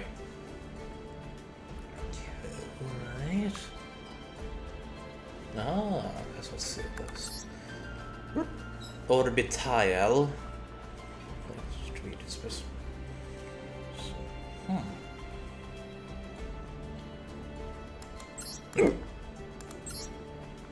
Protecting Spirit Lower Gaith. Lower Gaith? Lower Gaiath? Ah. It's an angel lady. If this card on the field is destroyed by battle card effect, target a monster you can feel can be destroyed by battle this turn. If a fairy monster is activated, you can put someone's card from your hand. Oh. Ah.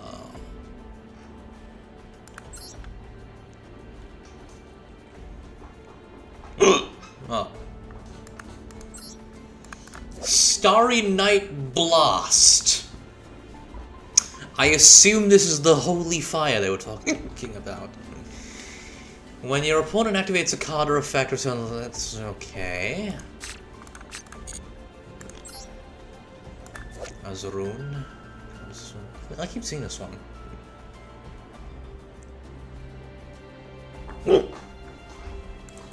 Oh. Christmas time. Except it's April.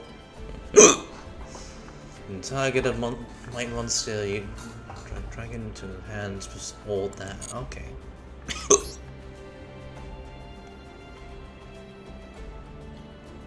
What? Oh, that's why this thing is here.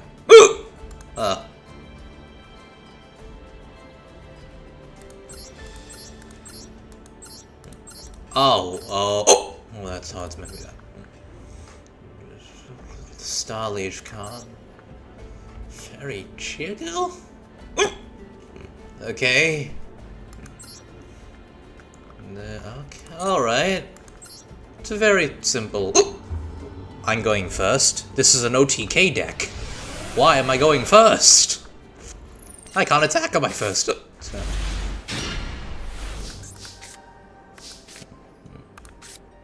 Activate this thing. We need to draw deep. You don't really need an extra deck anyway.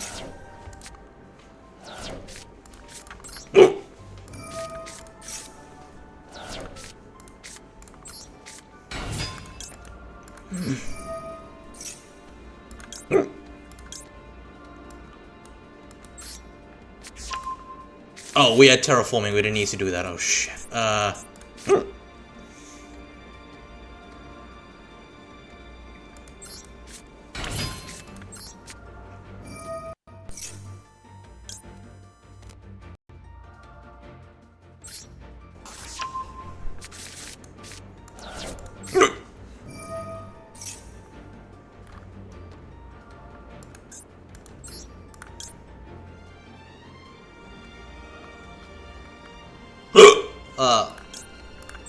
Excuse me.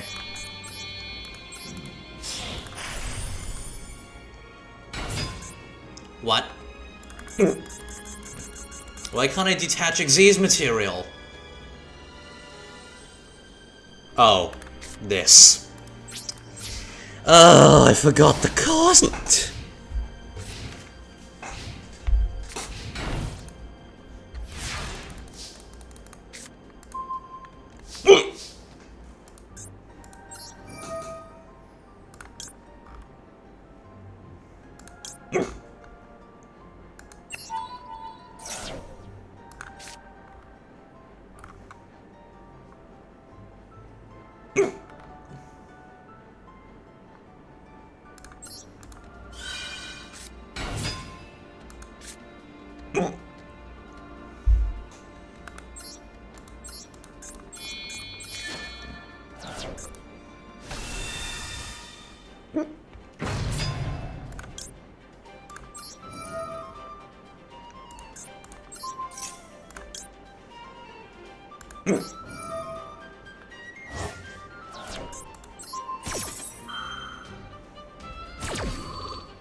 Oh, you can loop the effects! So that's what...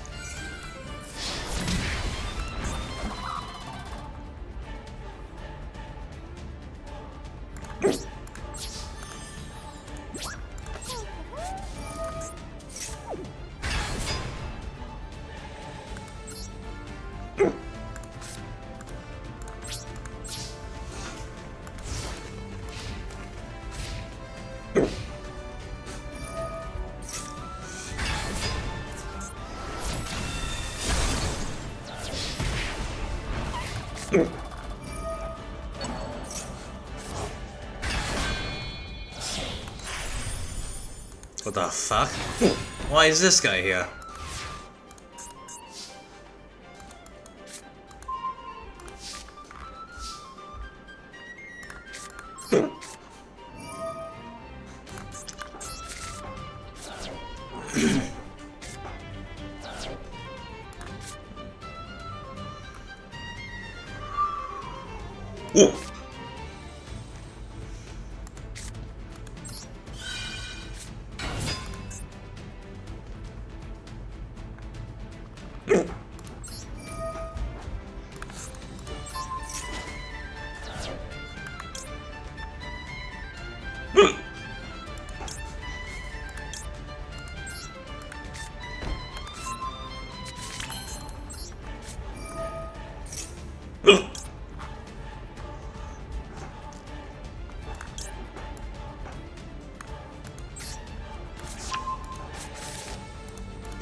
Excuse me.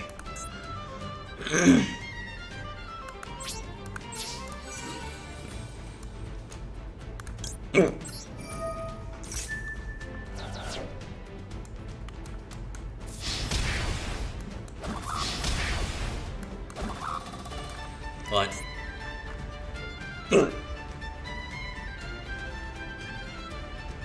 Why can't I attack?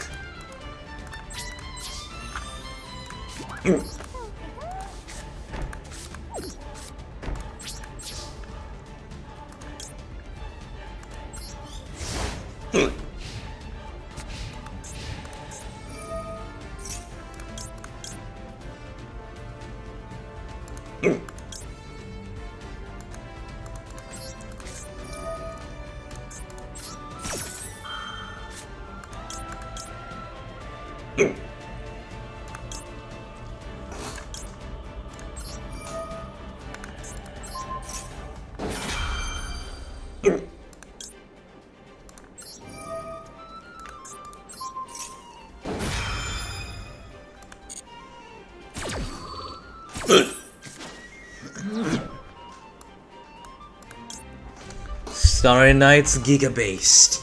Yeah! We finally have a fellow Yu-Gi-Oh player! I don't have this deck though. But it is cool. Yeah, this is solo mode. Oh! I am narrating the stories.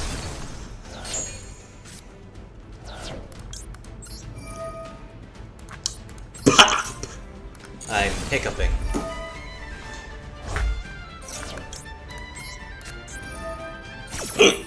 Ugh. I'm just started playing the deck, and so seeing it so far, this is a very a simple bread and butter OTK deck, from what I'm seeing. Ugh. What?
So apparently the Starry Dragon is based on the Star of David?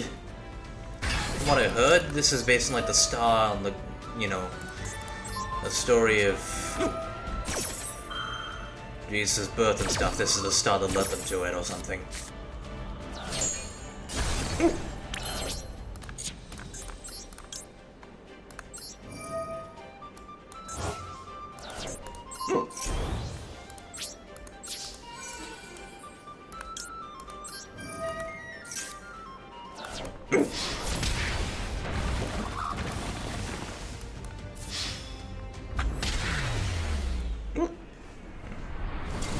It's kind of cool thinking of that.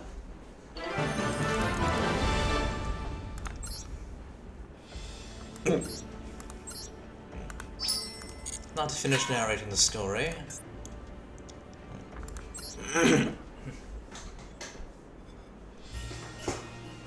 A truth hidden within the legend. That is the battle between the dragon and the evil beings. Since the beginning of time, there have been demonic beings that spread disorder. Many people were suffering because of these demons' mischief. The angels that watched over the people took pity and prayed to heaven. The answer to that holy prayer, Starry Dragon, descended upon the earth. The Starry Dragon unleashed its might to save humankind. The angels took arms as knights, obedient to the will of the dragon, and served to purge the evil. In shining platinum armor, the winged white angels soared through the starry sky. These angels were called the Starry Knights. Many of the demons were purged by the dragon and angels before they were even witnessed by the humans. No matter how much time passes, people will remain ignorant of the truth, while they pass on the legend. The traces of the holy dragon and angels silently disappear as they fulfill their duties. To the twinkling stars floating like the Milky Way, we give our thanks and holy blessings. Oh yeah, that's kind of cool when you think about it.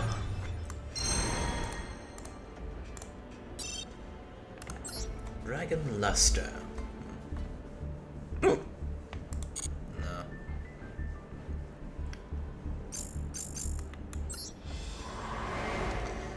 Now everyone, I'm going to give you another. I'm going to let you know about another story about one of the oldest archetypes in the game, the Monarchs. And I'll explain what they actually are after you see the story.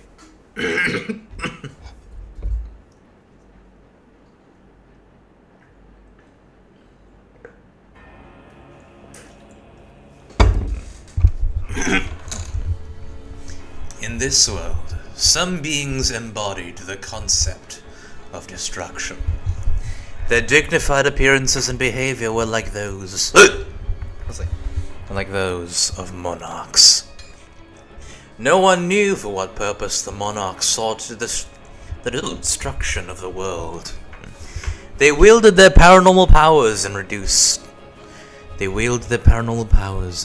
everything in their sight to nothingness. Thunder booms before them, and trees turn brittle. They boil the mountains and crack the earth. They conjure storms and submerge all into unfathomable darkness. The world steeped in turmoil and rage, subsumed by violence. And when there is nothing more to destroy, they move to the next land, searching for further destruction. All that witness this great destruction shudder in fear. It is the fate of any unfortunate enough to be in their path, to disappear in an instant. And among the destroyers of this world, there is an alpha.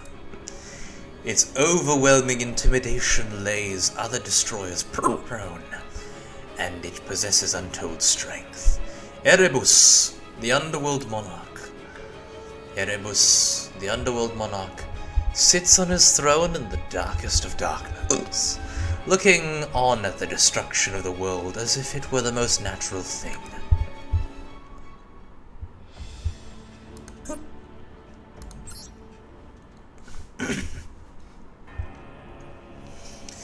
The advances of the monarchs who embody the very concept of destruction continue. How many countless worlds must they have destroyed? Lightning storms, blizzards, lava, and seismic catastrophe. All manners of destruction assail the world.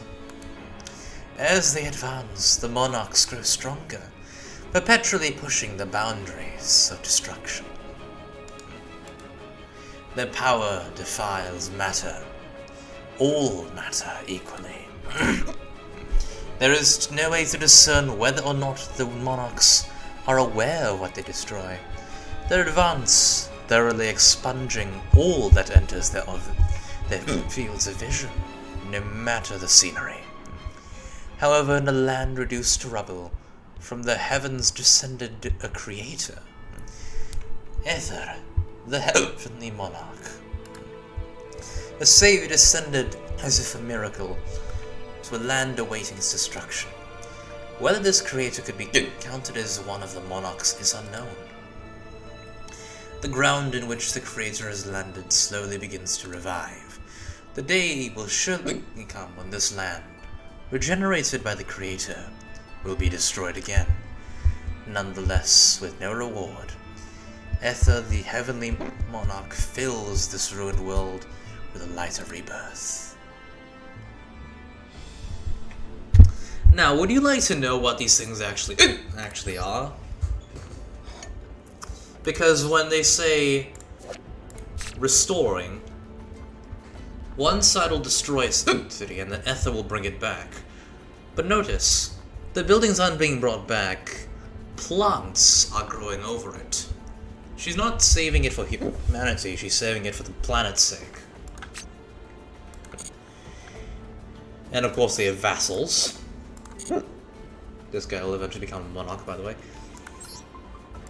These, Granmarg, Mobius, Testalos, Raiza, Zaborg, and Caius, aren't actually real.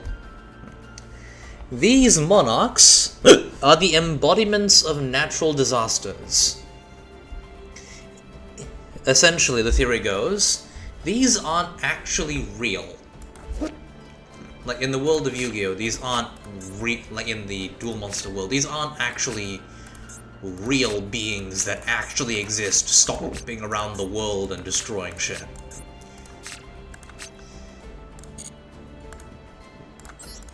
Ether isn't a mythical angel who descends from the heavens to do stuff, and Erebus is not an ancient demon well, whatever the hell he is. The theory goes that this, as you can see, is sitting in the back. Donation. Oh, nice. Ah, thank you to your father. The theory goes, these monarchs are not real. These are what humans have constructed via stories to explain natural disasters. If a natural disaster rumbles through... If a natural disaster... We're at 85 euros out of 200. Oh, we're close. The theory goes that these... When a natural disaster such as an earthquake destroys a city, you can't really blame anyone. But that also means that you can't find comfort in a solid villain. You can't find comfort in a villain which you can blame. So Grandma was born. Humans conceived of the earthquake in the form of this. Blizzards and hailstorms, we have Mobius. Raging forest fires, we have Thestalos. Horrible hurricanes and tornadoes which rip through buildings, we got Ryza. Electrical storms, which rain down on the environment and destroy everything, we have Zaborg. In unfathomable darkness, which shrouds all in terror, we have Caius. The theory goes, these are simply what humans made up in order to explain what happened. Ether is meant to represent nature healing itself after natural disasters. Erebus is just meant to be in like an all-round big bad who you can blame for stuff. Outside of the lore, though, this deck is really powerful. Well, not this one, but the real Monarch deck. There was an account where there was a person who went to a Yu-Gi-Oh tournament, I think it was Nationals, but they forgot their deck at home. So what they did was that they bought 3 copies of the Monarch structure deck. Yes, they just bought the deck at like a random card shop. Excuse me. They bought the freaking thing at a card shop because they forgot their own deck, and then afterwards they just constructed a deck made out of both of those. Made out of the freaking 3 structure decks they made. They just constructed a deck with that. That person proceeded to win the entire bloody tournament. Not even joking, that's apparently what happened. I mean, that shit is just hilarious if you think about it.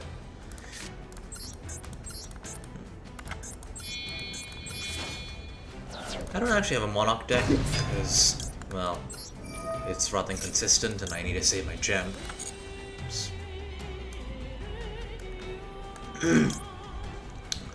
This freaking card.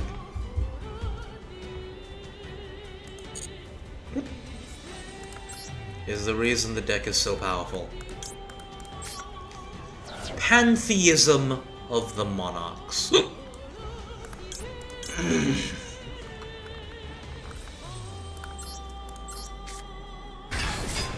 That returns the hand later.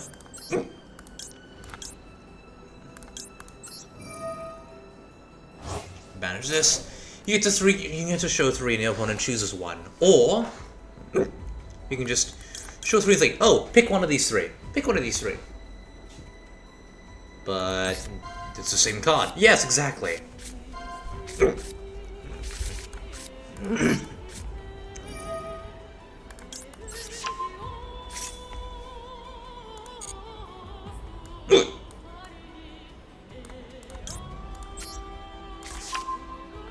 And this freaking card. You can treat an opponent's monster as material.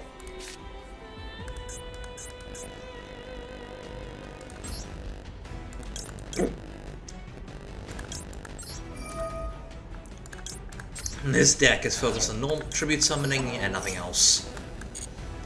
If only we could get the field spell too. Is the field spell here? There is no field spell. The field spell locks your opponent out, locks both you and your opponent out of an extra deck. So if you're playing a real Monarch deck, this entire section would be empty because you don't need it. Just like that one.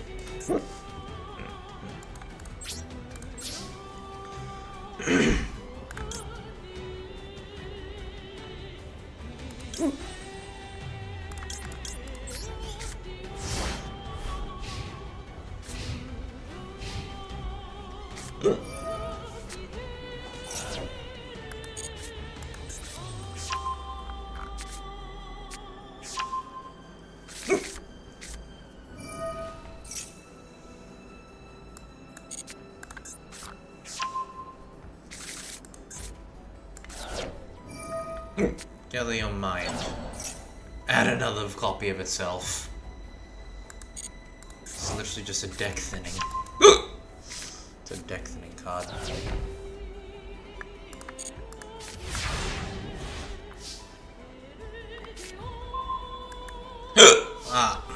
Excuse me.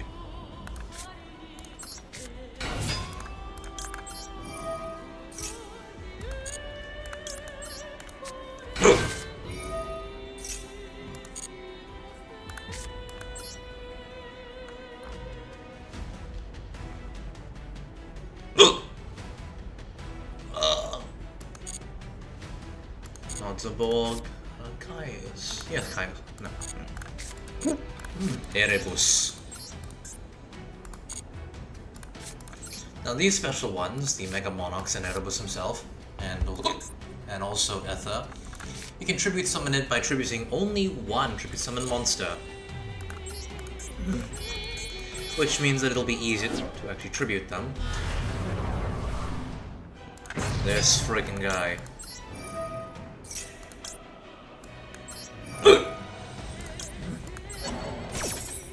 Pantheism of the Monarchs. Its draw effect is not once per turn, but its adding is.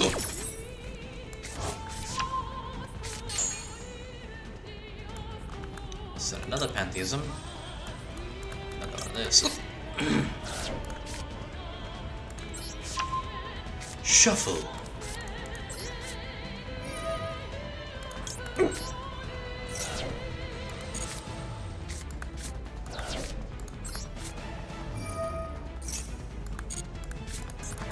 If anyone wants to get into the game, I recommend start with Monarchs. This is a deck focused on tribute summoning, and it is budget. All you really need is the structure decks, and then you have the full deck right there.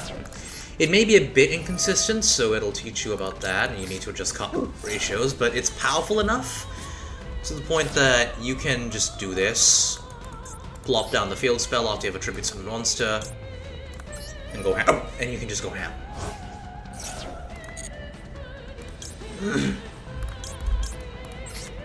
It's a really simple deck.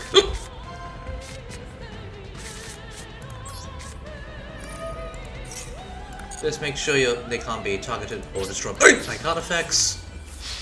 1 and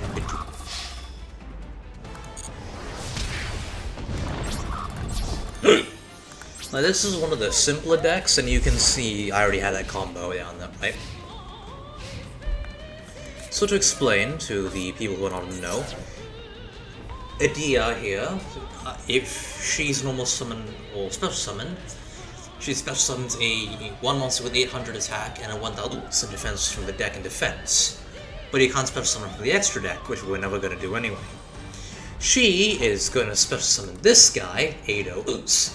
And if he is normal special summoned, you can tribute summon 1 monster in addition to your normal summon, which Yugioh already took.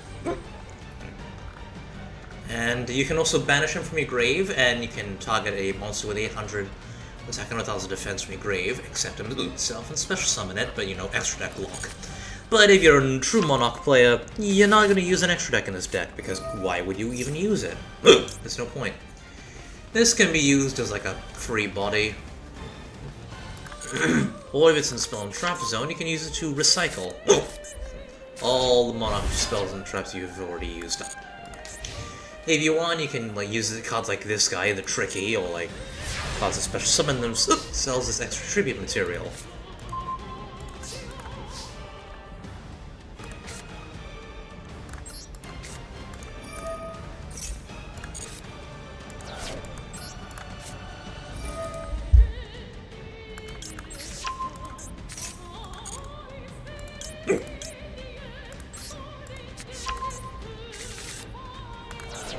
Now,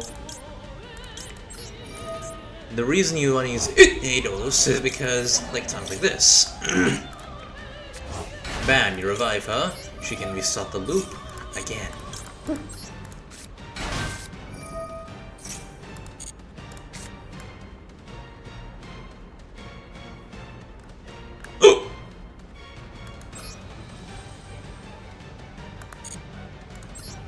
Because I use the Monarch Storm Force, I can just tribute my opponent's monster as cost.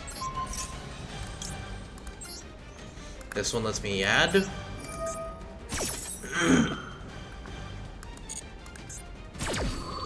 The attack stats to Monarchs with a different attribute. Very helpful.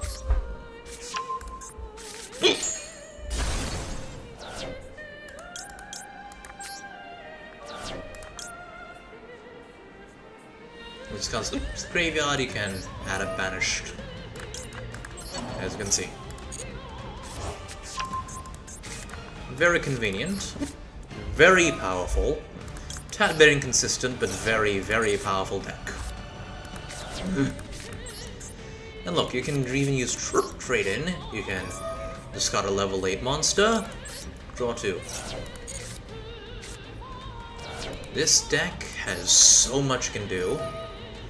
And I'm just overextending here for the sake of flexing, but you don't have to. This is a control deck.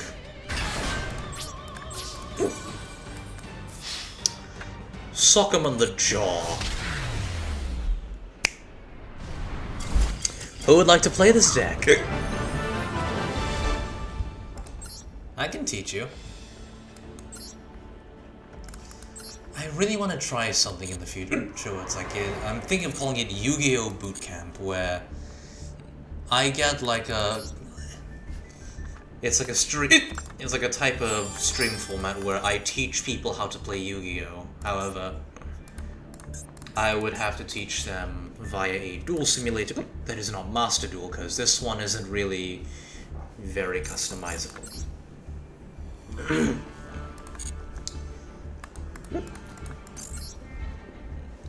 I also want to have like an eventually hold a Yu-Gi-Oh! Tournament in the future, but that dream of mine involves being able to invite Zentreya, Nova Aokami, and a bunch of Mayoshis to the tournament. I think also like Rosemi Lovelock, but only her, none of her freaking cohort, none of her co-workers who are, evil. So, like, a bunch of VTubers who I look up to a lot, and of course my own friends, like, what I currently have, so, like, Aurum, Kala, she's really the only one who plays Yu-Gi-Oh! But maybe I can teach Luna how to play Yu-Gi-Oh! As well. I mean, there's a couple of Fiend-type decks she might like. And a couple related to the Moon as well, actually. I had to teach them all how to play a deck, and then I have them all pit up against each other. But because it has to have a custom ban list, I'll have to do it in a duel simulator that's not Master Duel, because Master Duel can't really customize shit. If we open a duel room, for example, like this.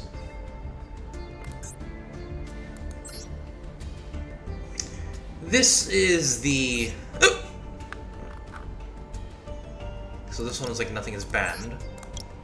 But the only limitations are like, the only way you can restrict them is the type of extra deck cards you can use, but you can't make like a custom ban list. The duel time, the life points, the and that's it. So you can't have things like in the website Duel Nexus where like, oh, every turn draw phase, instead of drawing 1, you can draw 5 cards, for example. This game, like, it has a really good battle pass. It costs 700 of these in-game units, gems. You can just get 100 gems by winning a duel. You can get gems by winning the games. I just don't tend to do it because I'm lazy.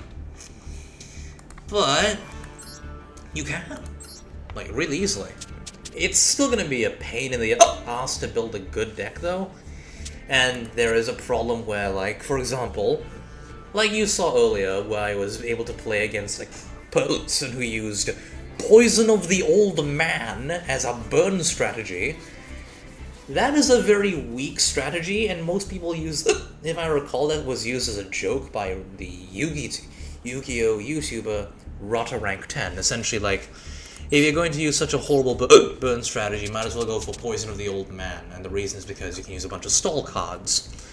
For example, the famous spell card Swords of Revealing Light, which was used by Yugi, actually. You can use that, actually. You can use that to stall.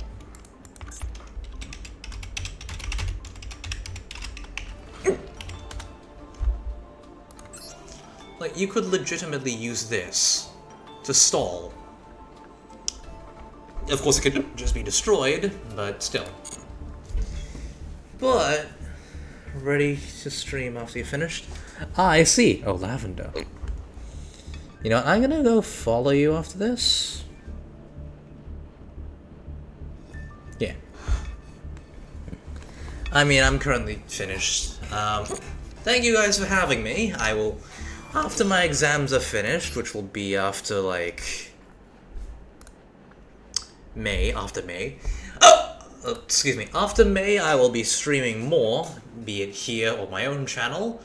And, I'm gonna pass it over to Lavender. Enjoy your game.